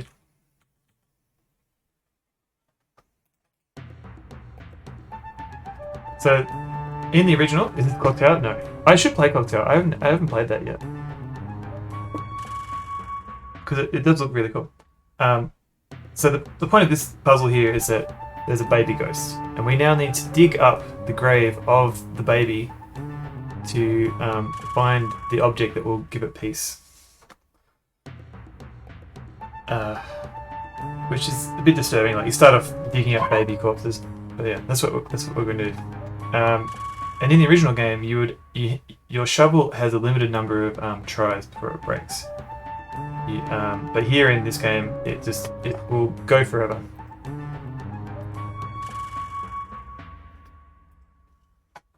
Terrifying zombie senses your obsidian scarab and immediately retreats. So the nice thing about this one is that you don't have to walk up to the gravestones to look at them. So we can just look around and try and find the one that looks kind of like a baby. Age 6 months. That's kind of roughly the age of a baby. So we'll try and dig that one up. Original birth certificate. I don't think so. All I've done is, like, without getting too much into your personal details, I assumed you were an Australian citizen, so you would just need an Australian birth certificate? Or were you not born in Australia and you're still an Australian citizen?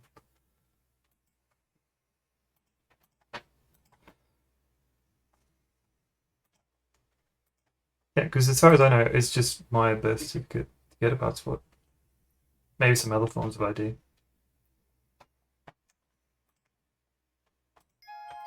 So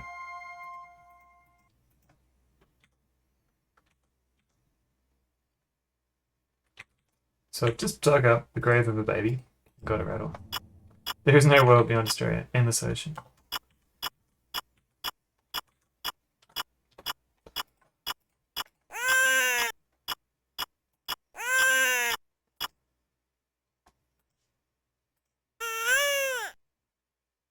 Parent? What?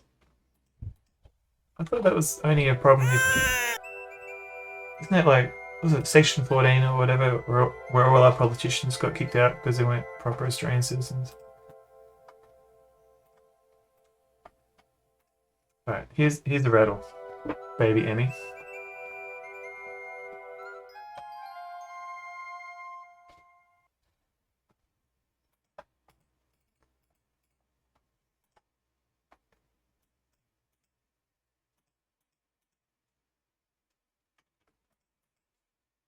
Oh, that's interesting. I can't even remember what... I assume I had a birth certificate when I got everything signed. Getting married.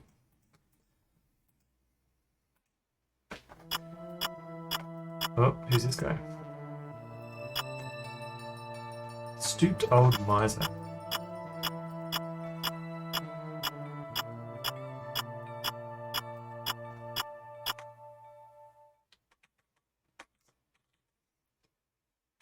Yeah, sorry, Emmy. I think, yeah, we're all having a good laugh about that. The private Talk About Emmy channel.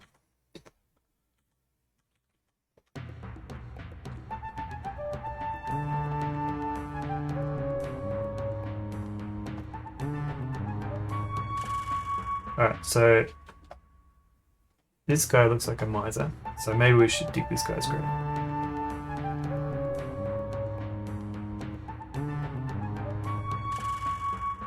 A child's passport to get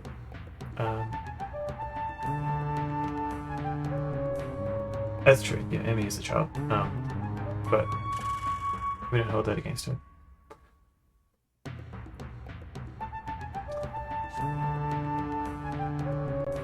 Yeah, maybe you haven't actually clarified that you're not a child anymore, Emmy. Maybe they're trying to get you a child's passport. Just make sure on the phone you say, I am not a baby. That should clear it up.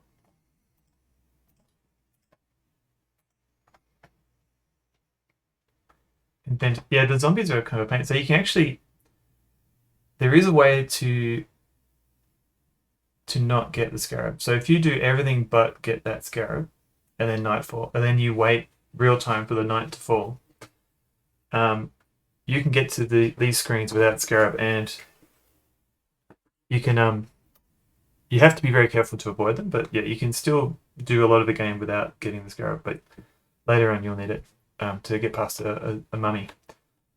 Yeah, I should just dig all the graves. So in this version of the game, you can. But you won't get anything unless you know you need it. And in the original game, if you use your shovel too many times, it will break. So you get one extra go.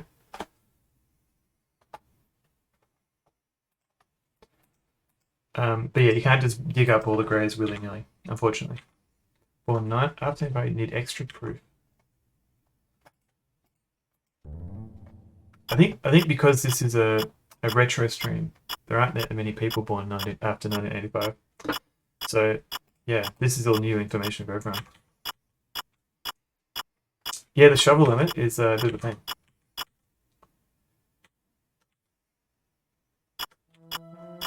Here we go, Mr. Miser.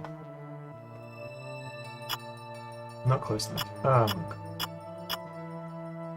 Greedily snatches it from your hands, then promptly disappears. Nice. Hey, Harry Squishmas, how's it going? Shovel limit, yeah. Punish you for experimenting, yeah. Like even King's Quest 2. You got that bridge that destroys itself after 7 crossings.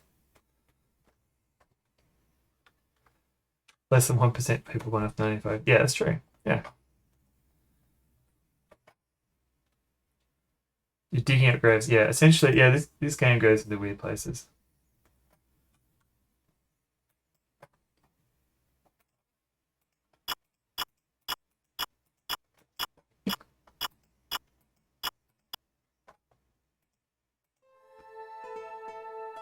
Australian has no. If your parent has an Australian passport, that works too. Yeah, okay. Yeah, I don't know enough about Australian passport laws, unfortunately. But I'm glad everyone else in chat is familiar enough that they can give you advice. So this lady here looks a bit sad.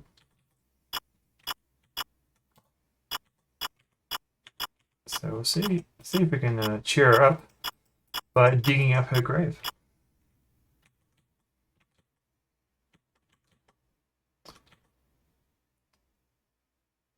You've never played one? Oh, but you've seen people play them. We're about just past halfway through this game. And murder the prince? No, the prince is already gone. He's nicked off trying to find a different princess somewhere. So Harry Squishmas, if you've never played a King's Quest game before, this might be a good start because I'm playing a remade version of this.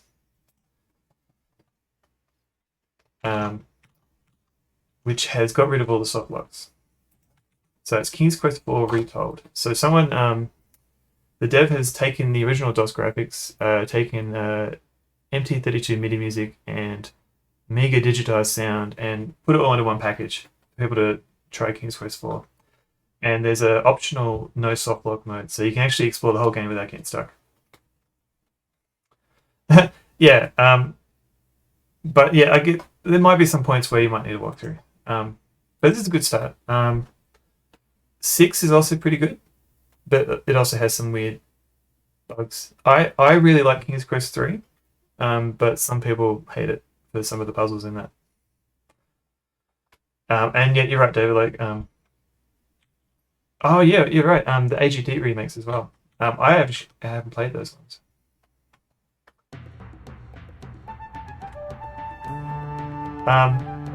Repeated Ghosts, if you're going to bed, thank you for coming in. It was great to have you here and with all your comments. And also you should play this too, Repeated Ghosts. It's a good game.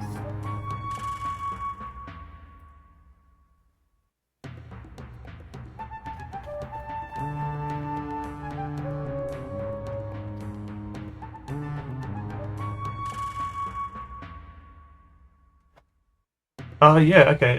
Because Harry Squishmas, yeah, Fractal My Mike had a similar issue. Like he was completely put off Sierra games because he was told they were too hard and the puzzles are too hard and he only played like LucasArts games and he's just coming back and playing Sierra games now on his stream and he's really enjoying them. It is different. I compared LucasArts ones to like um, a Rubik's Cube where like a LucasArts game you can play with the Rubik's Cube and no matter how you twist and turn it, you're never stuck. Whereas a Sierra game lets you move the stickers around and break the Rubik's Cube. So you do get prepared. You have to be prepared for the occasional dead end, and usually the game will tell you, but it's not always obvious. Snagging from packs. I'll get back to you on that, Repeater Ghost. I have to think about that. But that's very kind of it. Because I'm also going to PAX this year in October in Australia. Yeah, King's Quest 3. I really liked all the tense time limits. Like just knowing that I had like 20 minutes to explore and then having to get back to my bed just to hide everything under the bed. I really love that mechanic. But other people hated it, so it really depends on how you feel about that particular mechanic. I should play King's Quest 3 on this stream. And yeah, Harris Christmas. I've watched more people play Sierra games now than actually played them, which is funny. Thorpe's corpse. So we're trying to find a widow. There's need to be another grave. That was a trade. So we might. No. So there's actually other graves down here. Grind. Over. I don't know because David. There's a lot of grindy stuff later on. There's just I think that like other games these days have grind. Like you just like if you're playing like an MMO or just any other RPG, there's a lot of grind there just to get like particular things. And there's like a lot of other puzzles.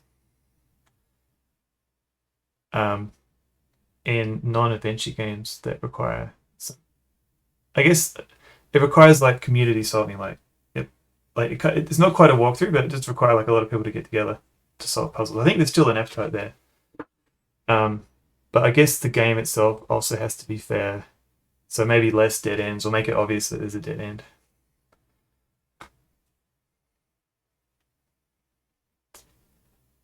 The Final Fantasy Remaster set is if you get bored. Become bored, behead, eat lead.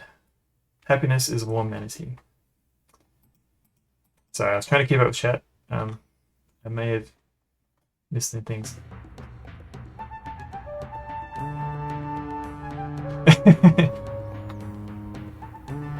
Yeah, if you don't have the exact same taste as me, you just What are you doing here? No, seriously, I love all you guys. Thank you for coming and watching.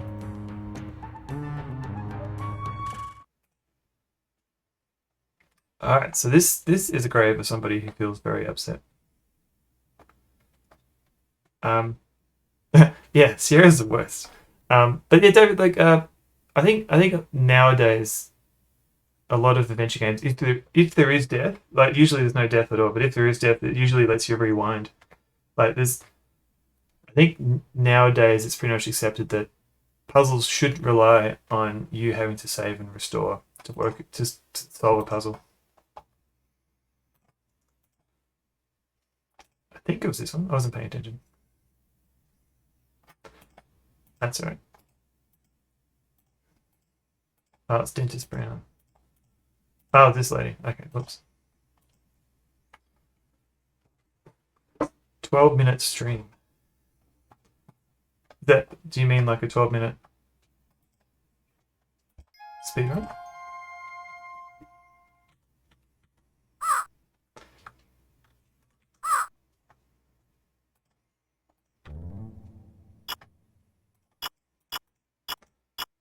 Right, so Oh, the game 12 minutes. Oh, is that the one?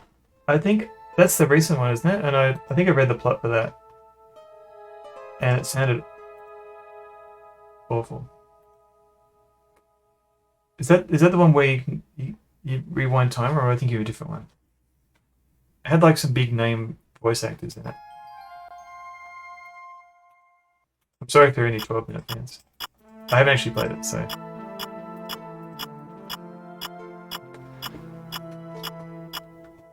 Yeah, okay, so yeah. I think I read that some of the plot was a bit problematic.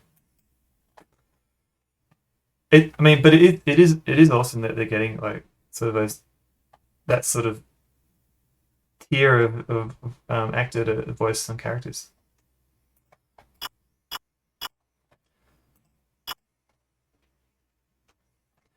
Gentleman Ghost. All right, so this Gentleman Ghost might he. Let's see if we can dig up his grave. Yeah, it definitely like I definitely love like sort of time loops in like movies and maybe in some games. But I'm actually not convinced that time loops would be fun in an adventure game because there was one I think it was a Ryan Burger where you have like a daily time loop, but because you're restarting each time, you have to recollect items and resolve puzzles. I think, which I think can be a bit frustrating once you've already solved the puzzle. I think at least with Minute, you've only got like 1 minute, so you can't actually do much. You don't have to keep solving like 10 different puzzles, and there's ways to still have progress. Um, don't know where I was going with that. Essentially, I think yeah, I love my time loops. I think it's difficult to pull off in a game.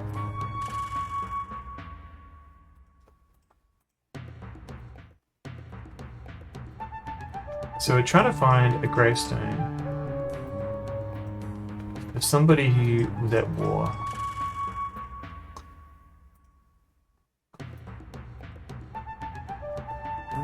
Reclick yeah. I think this is my least favorite. Like I know we've all just seen the whale tongue, but this is kind of like my least favorite puzzle. As long as they're fun, yeah. But yeah, no, I agree, MCD. I was just thinking like you've just got to be careful with a time loop puzzle because if you're just replaying the same game over and over again, that could get a bit irritating.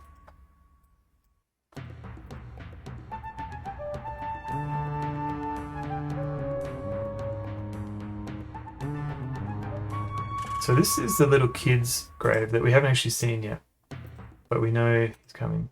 She done her best. Thai lady, a dentist. There are rocks here.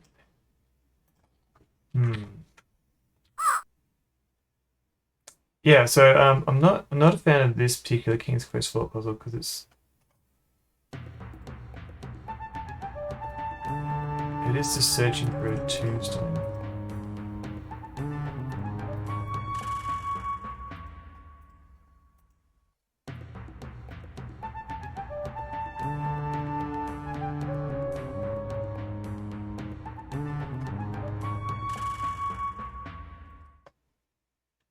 Yeah, a waste of the time. Yeah, because you can get like challenging games which are unfair, but you learn the unfairness,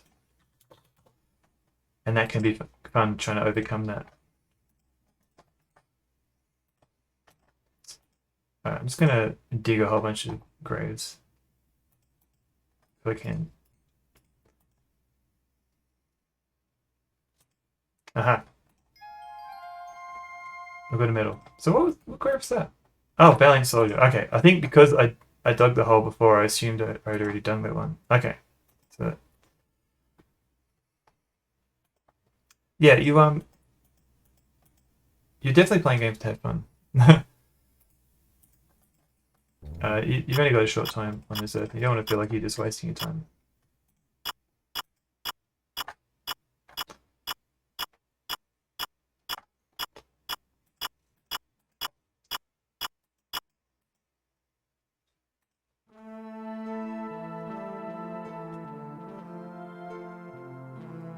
Yeah, some of those mechanics are, you kind of feel like, yeah, why bother?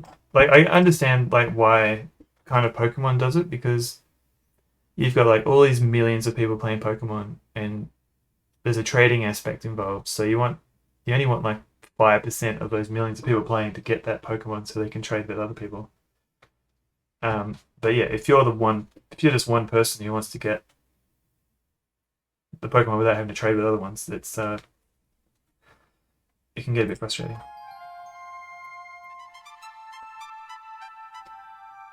Cute little boy ghost suddenly appears. He grins mischievously at you, begins to giggle, and runs from the room. Alright, cool. Where could that boy be? Oh, he's up there. So I kind of want to know the story of this murder house,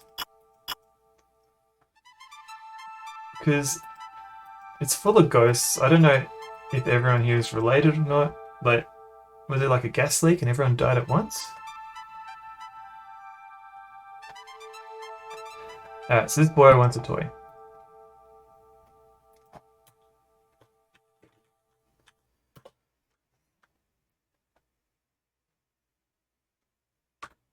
Did they actually drop that?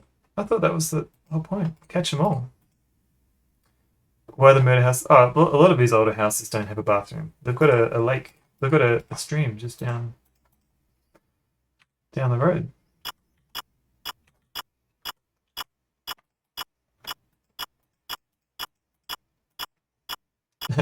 There's also like is the like, what's the official number of Pokemon now? Like, have they reached into the 4 digits?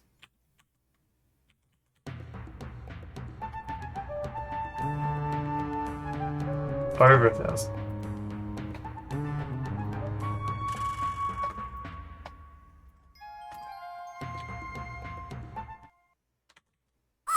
I mean, that's just like, I don't know who. Like, I can understand collecting them over, or the history of the games, but just trying to collect all 1,000 in just a single Pokemon game seems.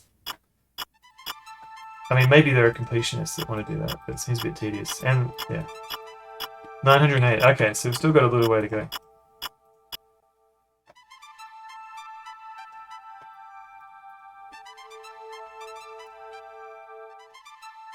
It's Pikachu!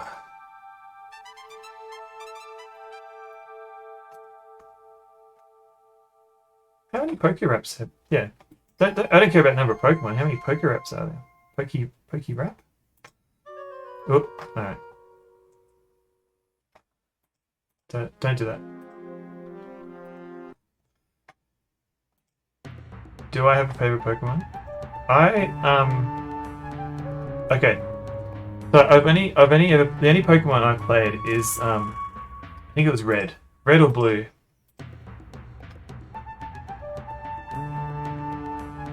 And I played that on an emulator. And the one Pokemon that got me through was I think it was Alakazam or something like that. And I think I managed to because he evolved, but he only evolves when you transfer him from one Pokemon game to another. So I actually had 2 Game Boy emulators running on my computer, and I somehow found a way to hook him up so I could transfer to myself to get the upgraded one of him. Anyway, he was pretty cool, and he got me through to the end of the game. So whatever his name was, Alakazam or whatever.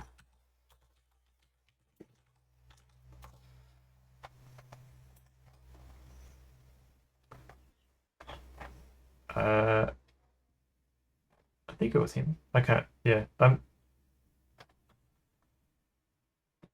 Kadabra goes into Alakazam. I think. Yeah, I'm not a massive Pokemon expert, unfortunately.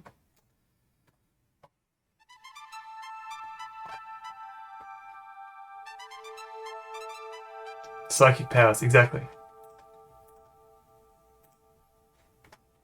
Alright, so this time I will not die. And I'll remember to open the crate. So there's sheet music in here. So we actually found an organ earlier in the game, way back at the start. So let's have a look. Let's see if we can go back there.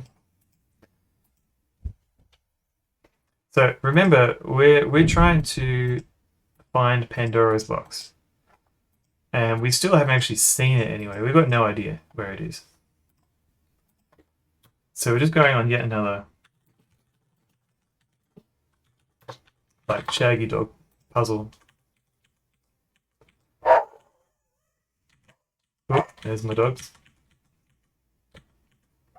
Alright. So through helping all the ghosts, we end up with this sheet music. Sheet music, sorry. You find it difficult to read the old sheet music, but you attempt it anyway. Oh, the dogs? Yeah.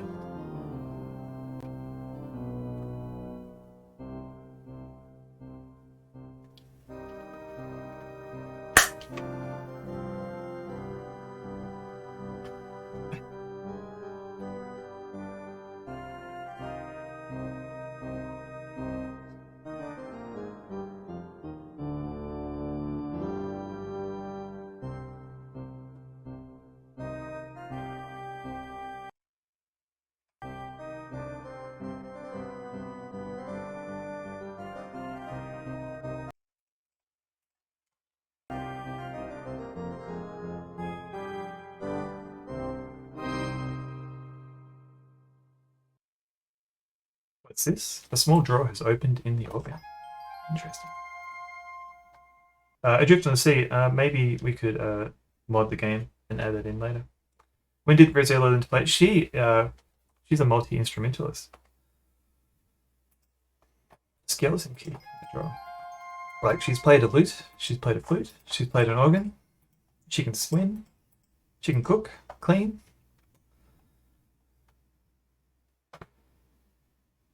You think the puzzles would... French Toast, you might, if you want some decent puzzles, you might enjoy 6, because that's where they had a different, as well as Roberta Williams, they had another writer come in, I forgot her name. But she did like a lot of extra text for trying different puzzles and trying different items. So it actually gave you more of a chance to explore.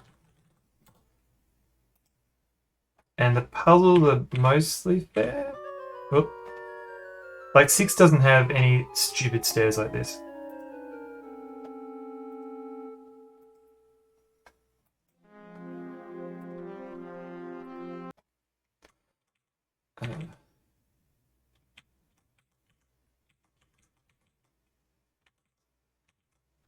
Jane Jensen, yes, that's it. And oh yeah, I keep forgetting the remix. Yeah, David Alexander. Those remixes, I always go, no, I don't need vinyl, so I never order one. And then I always go, oh, I should have got the vinyl, because I don't even have a way to play vinyl. So, but I guess it's just like a collecting thing. Yeah, the AGD remakes, the graphics, they essentially went from like EGA to VGA-esque graphics, and some of the puzzles are actually have actually changed as well, just to make them a bit more fair and make more sense. Just build my own record player. I just follow my finger along the grooves.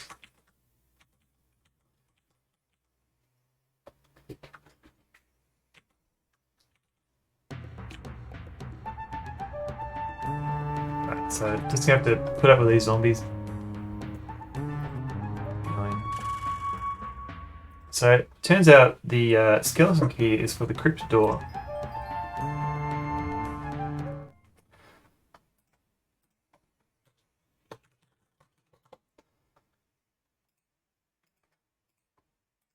And you can, even though that's like literally just the height of Rosella, you can fall to your death.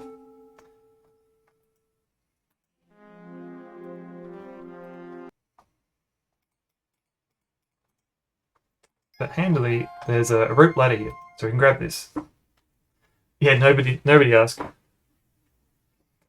So, fun fact, if you get through to this point without the scarab, by carefully avoiding all those zombies, you can get to this point, and then the game will ask you, how did you get here without the scarab? But we've got a scarab, so we can't do that. The scarab runs from your powerful scarab.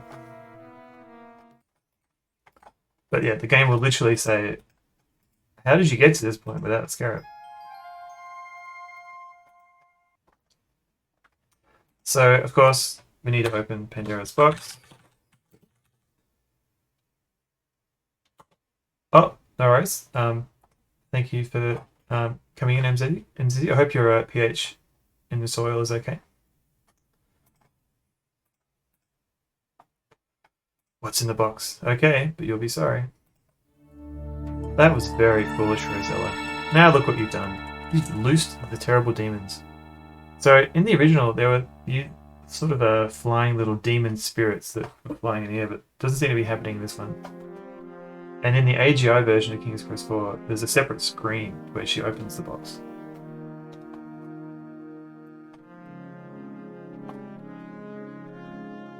Yeah, I know, David. I think maybe this remake doesn't have it. Yeah. So your father's birth certificate and your garden's pH level in order to get a passport. So, Amy, does that mean you're traveling, or are you planning to travel? Because I know you don't need a passport to go interstate.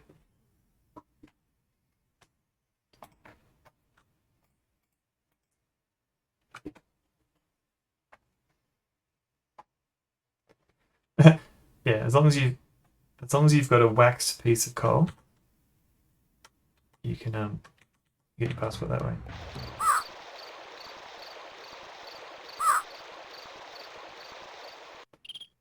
I know some streams do like the no politics thing, but that coal is just ridiculous.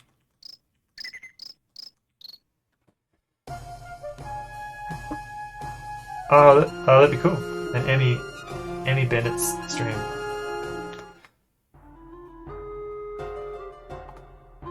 So after all this time, she's never asked my name. What is it? You tell her, Rosella. What a pretty name. You wonder what this is all about. You find out soon enough. Well, you've earned your reward. My son Edgar has fallen in love with you. I wish him to be happy, and I give you the honor of being his wife and my daughter-in-law. Your heart turns slips and somersaults as you hear this. You'll be married first thing in the morning. You will sleep in Edgar's room tonight, while my son sleeps elsewhere. Let us relieve you of your burdensome load before you retire.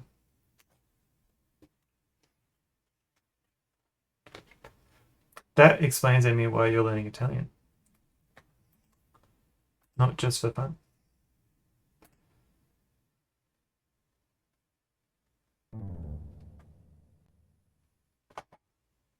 Now what? So again, pretty close to the end. But, oh no. Okay. I'm running out. I'm running out of room.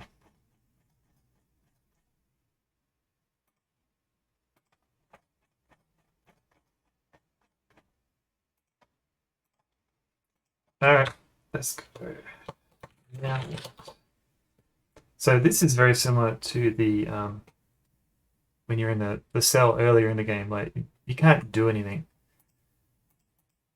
All you can do is wait for something to happen. What that something is, we don't know. Oh, here we go. You hear something at the door. What's this? Why, a beautiful red rose has been pushed under your door. You pick it up and carry it with you. Hang on a minute. There's a little gold key attached to the rose. Sweet.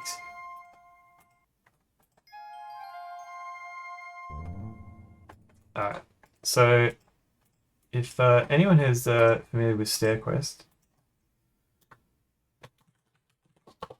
they might enjoy this. Waiting, I feel, is a non-existent thing you do in any game now. I reckon if there was waiting, it would be like part of an Easter egg or something, or maybe as a cutscene. But yeah, a lot of people would find it a bit tedious. Every rose has its key. Oh. No.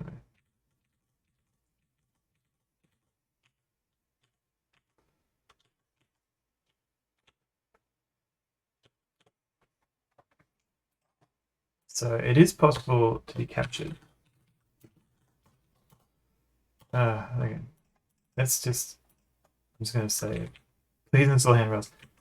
We will see some handrails. They are coming up.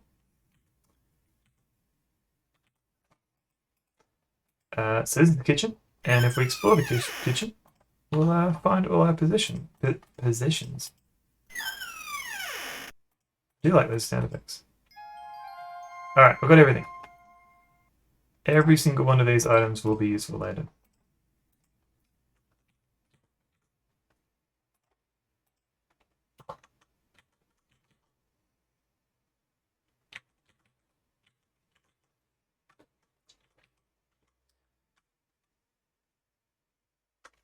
So we still don't know where Edgar is. Haven't seen him.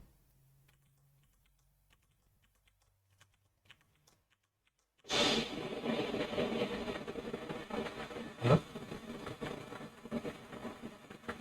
I think someone is doing some gardening outside.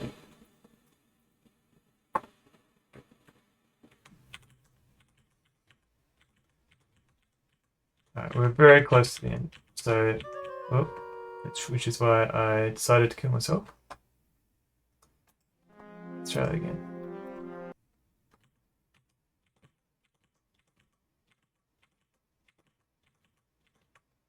So if you're playing this game, all I can recommend is to hug the wall. Like a lot of people don't. They don't quite do that, so they're always falling off. The door is locked. I wonder if we've got a key. We do. Skeleton key doesn't fit. Where's the other key? Here it is. So they just use one key for the whole house.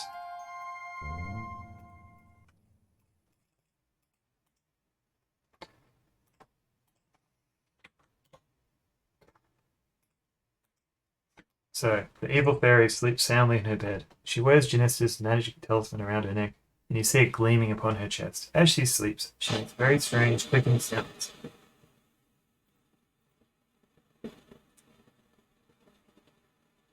Proper safety?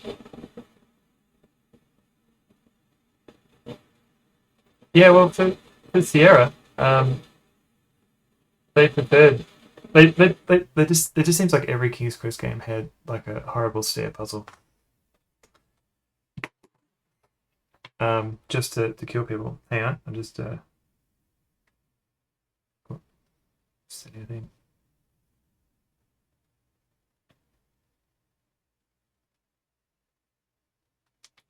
Yeah, like it seems like almost every King's Quest game had like a horrible stair puzzle.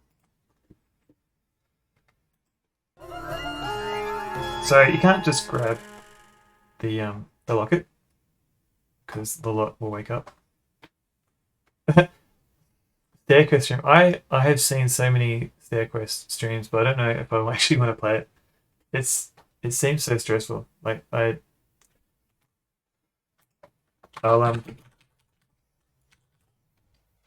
just shout out Decaf Jedi because he's actually the developer, one of the developers of Stairquest, or designer at least.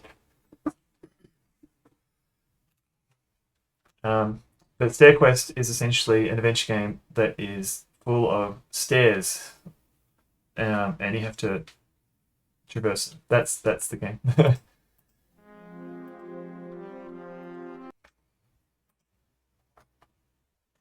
So you can try and kill her with an axe, but she will still kill you. Don't bother me until I have my copy. Yeah, I can relate. But what you're meant to do is you had good success before with the bow and arrow and the unicorn. Like you shot the unicorn and it fell in love with you. So let's do the same with the lot. Maybe she'll be a bit nicer.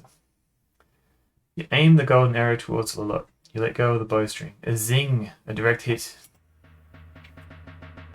She sits straight up in bed, a look of agony upon her face. Oh no, what did you do to me? I'm melting. I'm melting. No, wait, that's a different story. Let's try again. It hurts. Stop the pain. Stop it. Alright, so we may have effed up here. You cringe as you watch the evil fairy die a painful death. What happened, you wonder? How could Cupid's arrow have done that? You thought those arrows were harmless and contained only love. Whoops. Wait, that must have been it. Love. The light was so evil that when all the pure love entered her body, it acted as a poison to her system. You feel a sweet sense of sweet revenge. I don't know how, but I'll get you for this, Lolot says. A bright new day is dawning. Alright, so despite killing his mum, she doesn't seem to mind. Edgar doesn't seem to mind.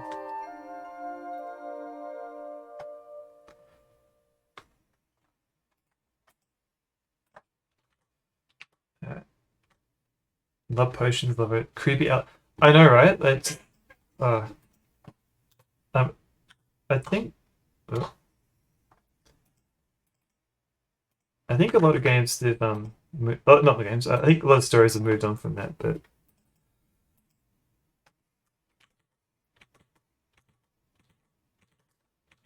Yeah, so rather than improving yourself or finding people that are actually compatible, it's force them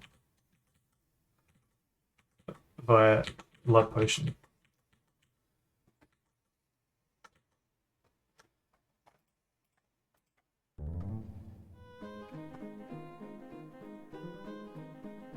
Oh. So this is the Astro Chicken music from King's Quest 3 and 4. So we're just going back and collecting a lot of things that we essentially stole before. So a lot of this is actually optional, but it's good karma.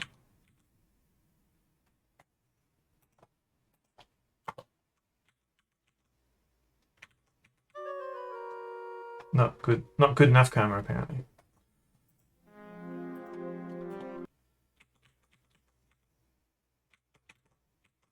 Oh, I'm gonna. No.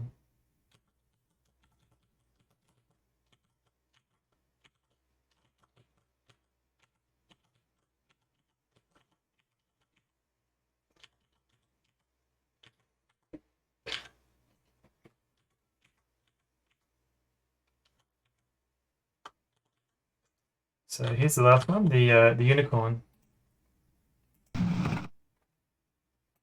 So unicorn bolts. He's fine now, but unfortunately, after all we put it through, it doesn't trust us. So it's a bittersweet. Speaking, so this is the final careful, treacherous steps just to rub it in. So imagine doing that with keys.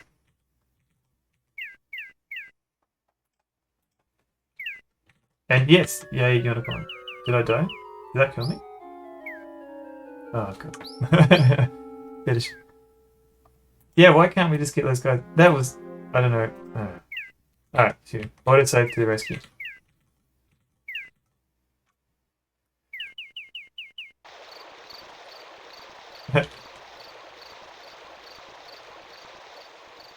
I would if I found a trackball, I could try and play it with a trackball.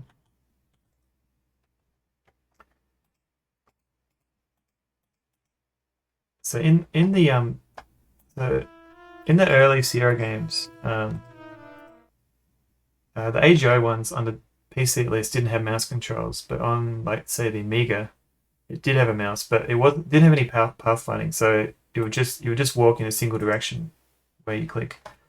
And it was similar for the early SCI games as well in DOS. Like, so you could use the mouse to walk, but there's no pathfinding, so you still have to carefully navigate like those treacherous paths, unfortunately. So We're just putting the Pandora's box back because it's a little bit too powerful for us. Plus we get points. And we'll just lock the door. Click. Now no one will ever accidentally release the evils of Pandora's box. Alright, so now we just have to go back to Genesta. So we've got the locket. So I've got something. So it's a little bit of a walk. You're just walking. So I've got something prepared for this. I think. Here we go.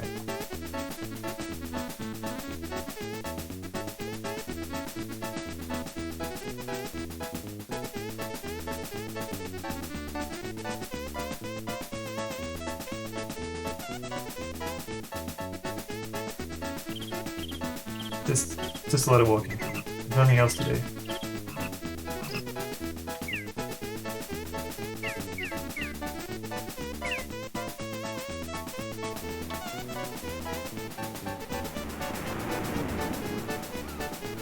If there are any archaeologists, they're in a part of the world that I can't access. What? Let's try it again. This is not going well.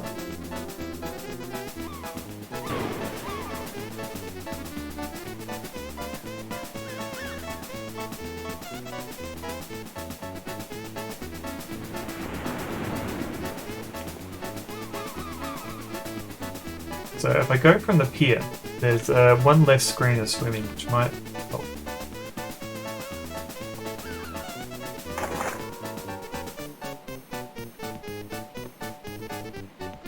Yeah, true, I don't even have to type swim. But, she's no match for Jaws. Oh.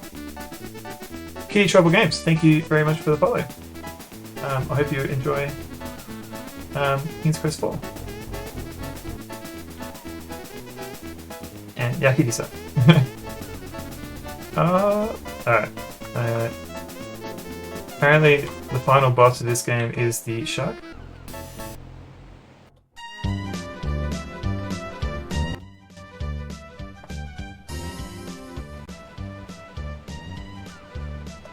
Let's see if we can just edge.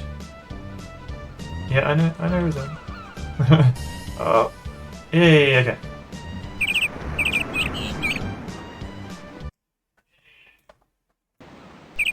Alright, we're almost done, everyone.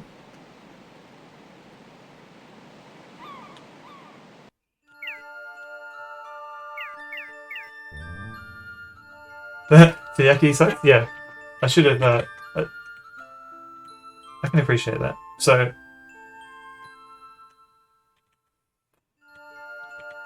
here we go. This is the good fairy Genesta's castle, and she has railings on her stairs. So that's how you know she's a good fairy.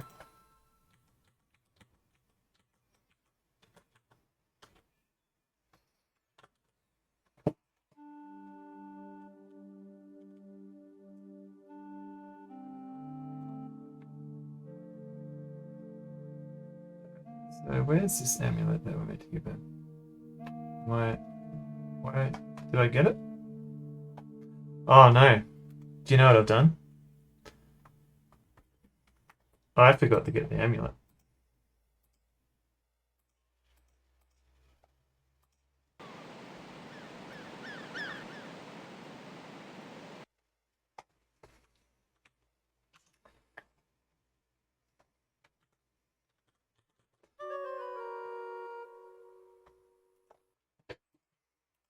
So, that was kind of funny. So after you inadvertently kill Genesta, Lolot, you're meant to grab the amulet, and I forgot to get it.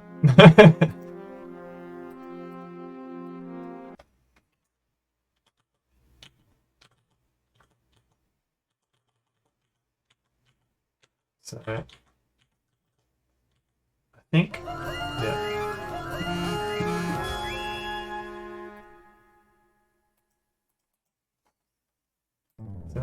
Whoops.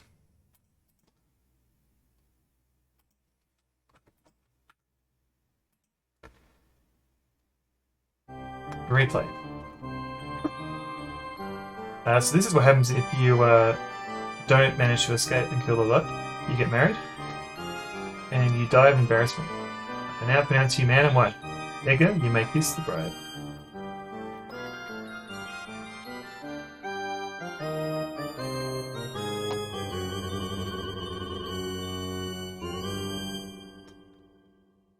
I know, right?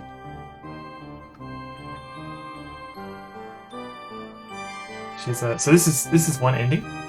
I suppose it's an ending. Edgar's embarrassed that you fainted. The only problem with this is that you can't skip through it. Is this like you're waiting? Yeah, that's what it was.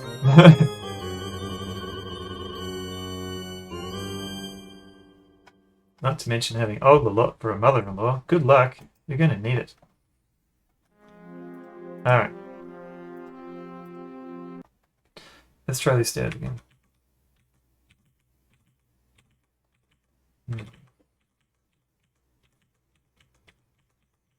At least we know what we're doing now.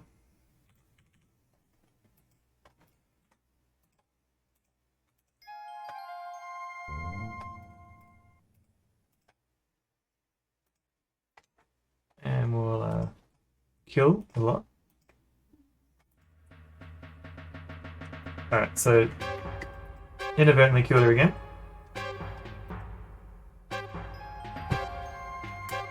It's now daylight.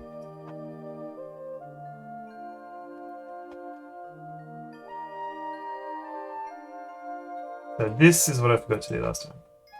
And that was grab the amulet. Alright.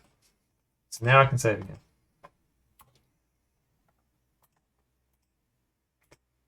So I think this game would let you essentially travel all the way back, but I think it was faster just to restore an old game.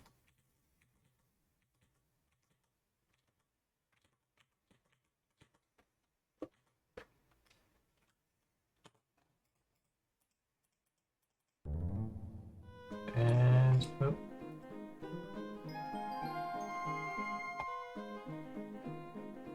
Oh.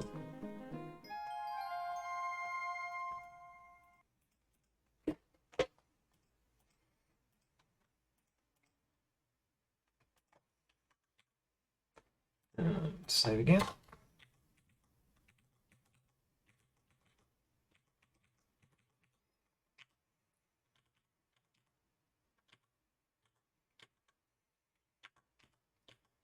And we'll go and free the unicorn.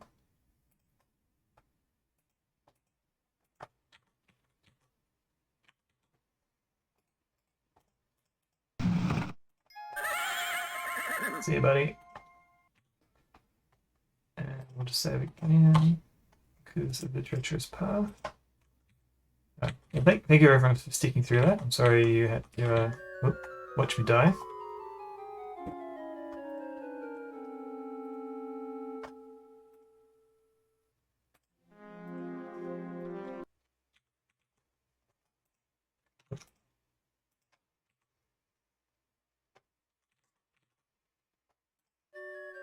Oh man.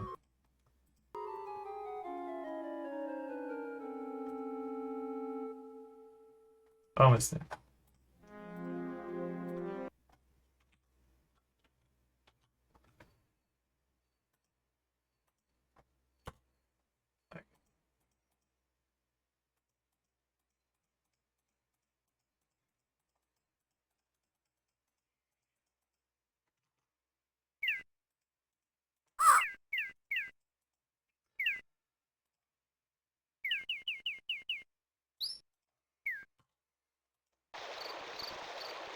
So, back to this.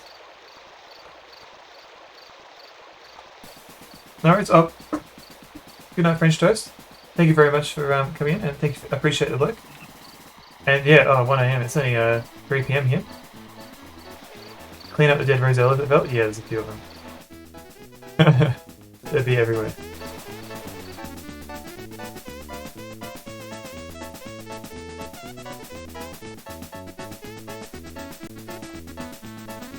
Oop.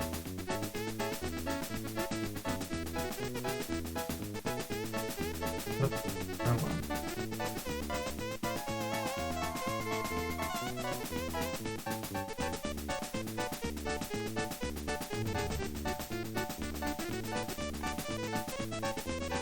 So, get rid of Pandora's box, locked away for the rest of the world to not be able to get to.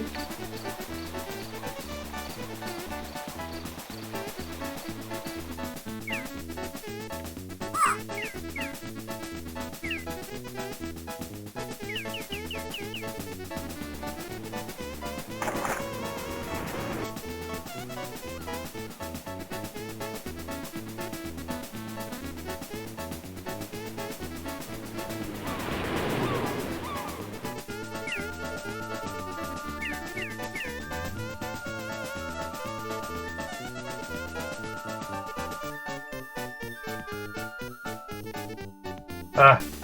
Oop. Okay. What was this? Alright, so now we're back to where we were before. We've I've put away Pandora's box, I've released the unicorn, and I've got a hand, but I didn't want to give it back to the ogre because he didn't seem like a nice person. And I've now got an amulet that Genesta was after. So let's just and also we've got the fruit, which is very dead. So you give the magic talisman to the dying fairy. Almost instantly, the colour returns to her cheeks and her green eyes begin to sparkle.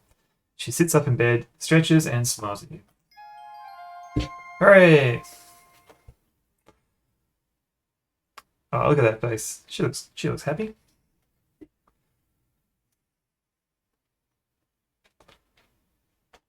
You have saved my life, Rosella, the beautiful fairy says gratefully. And you have saved Tamir from the persecution of Lalot. We are deeply indebted to you. Hooray! I want to go outside. I need to feel the warm sun on my face. Exuberantly. Oh, she waves her magic wand and... You're outside. Suddenly you find yourself outside.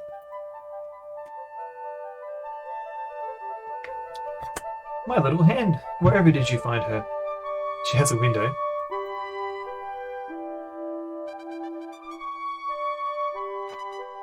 You explained that the ogre had possession of her. Poor thing. Well, at least she's back home now. How did the ogre get to him? Did he, sneak over to the island and steal it? Now for you, Rosella. It's my turn to help you out. I will return you to Devontree, and with the magic fruit, you will be able to save your father's life. You'd better hurry, though, as he doesn't have much time left. Hooray, 230, 230. Yeah, this one is actually, as long as you remember to return items near the end, it's quite easy to get 230 out of 230. It's not much in the way of optional things in this game. So let's get back to our royal gown. Perfect score. Yeah, thank you. Maybe the chicken whistled and the dolphin took it over. Yeah.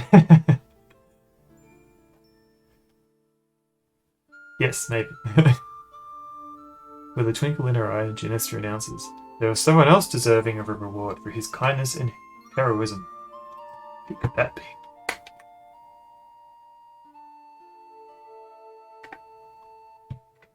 You have a beautiful soul, Edgar, the fairy says to the ugly little man. Even the Lot's curse couldn't hide it. Let me restore you to your true form.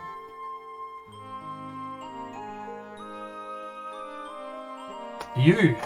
Huh? Me? Oh, that's me? What? This handsome hunk is Edgar? Rosella, he says, I love you. Will you marry me? I'm deserving, yeah.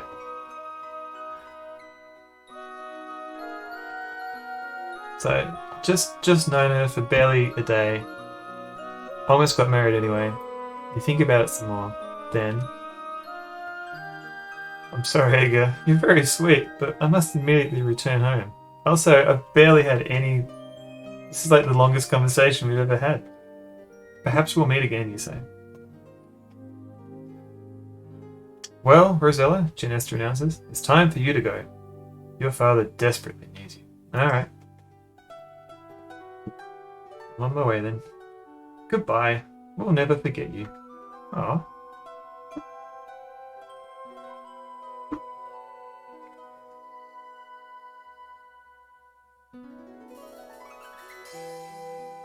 Hey.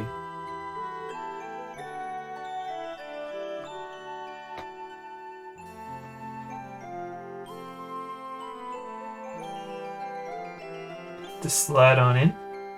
You give the healing fruit to your dying father and strongly urge him to take a bite, which he weakly does. Nom nom nom.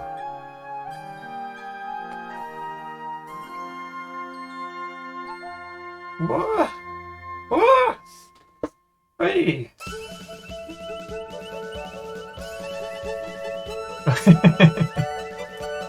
How are you feeling, father? You excitedly ask him. Yeah, what a weakling indeed. Never felt better in my life, is his reply. What is in this fruit anyway? He wonders.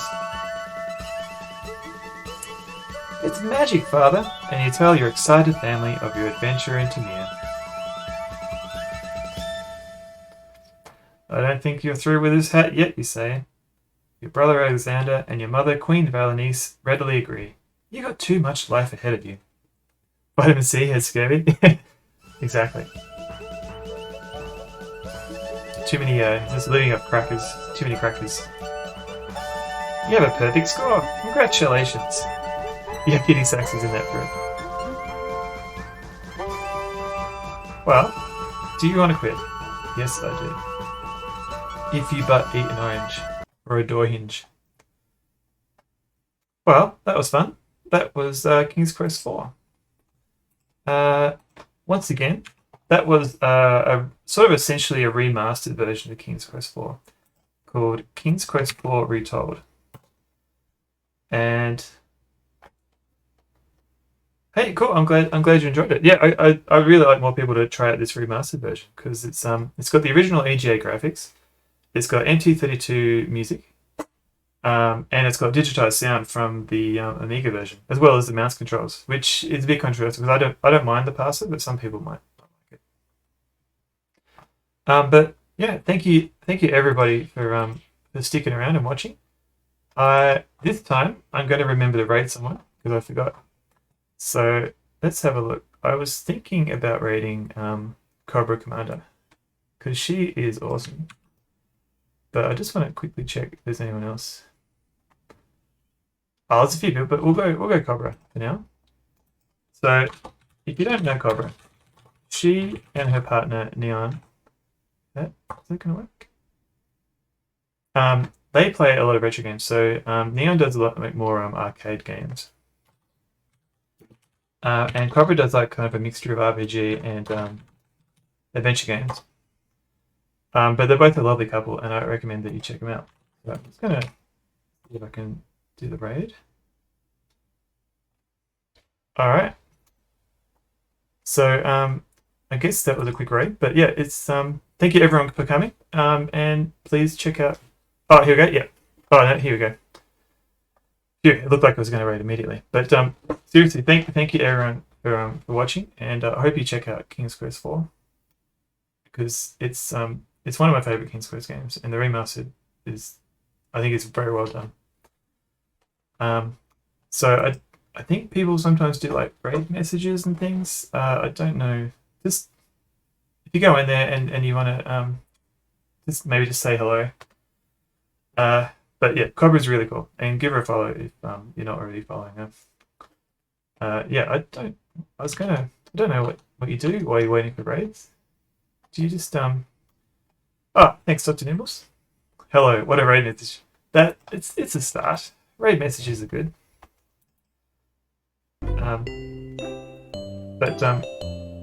Yeah, hello, dude. Thanks, Fire Roadside. Thank you for watching. Thank you for liking. But seriously, yeah, I really do appreciate everyone taking the time to just lurk or to watch me, because I have no idea what I'm doing. Alright, here comes the raid.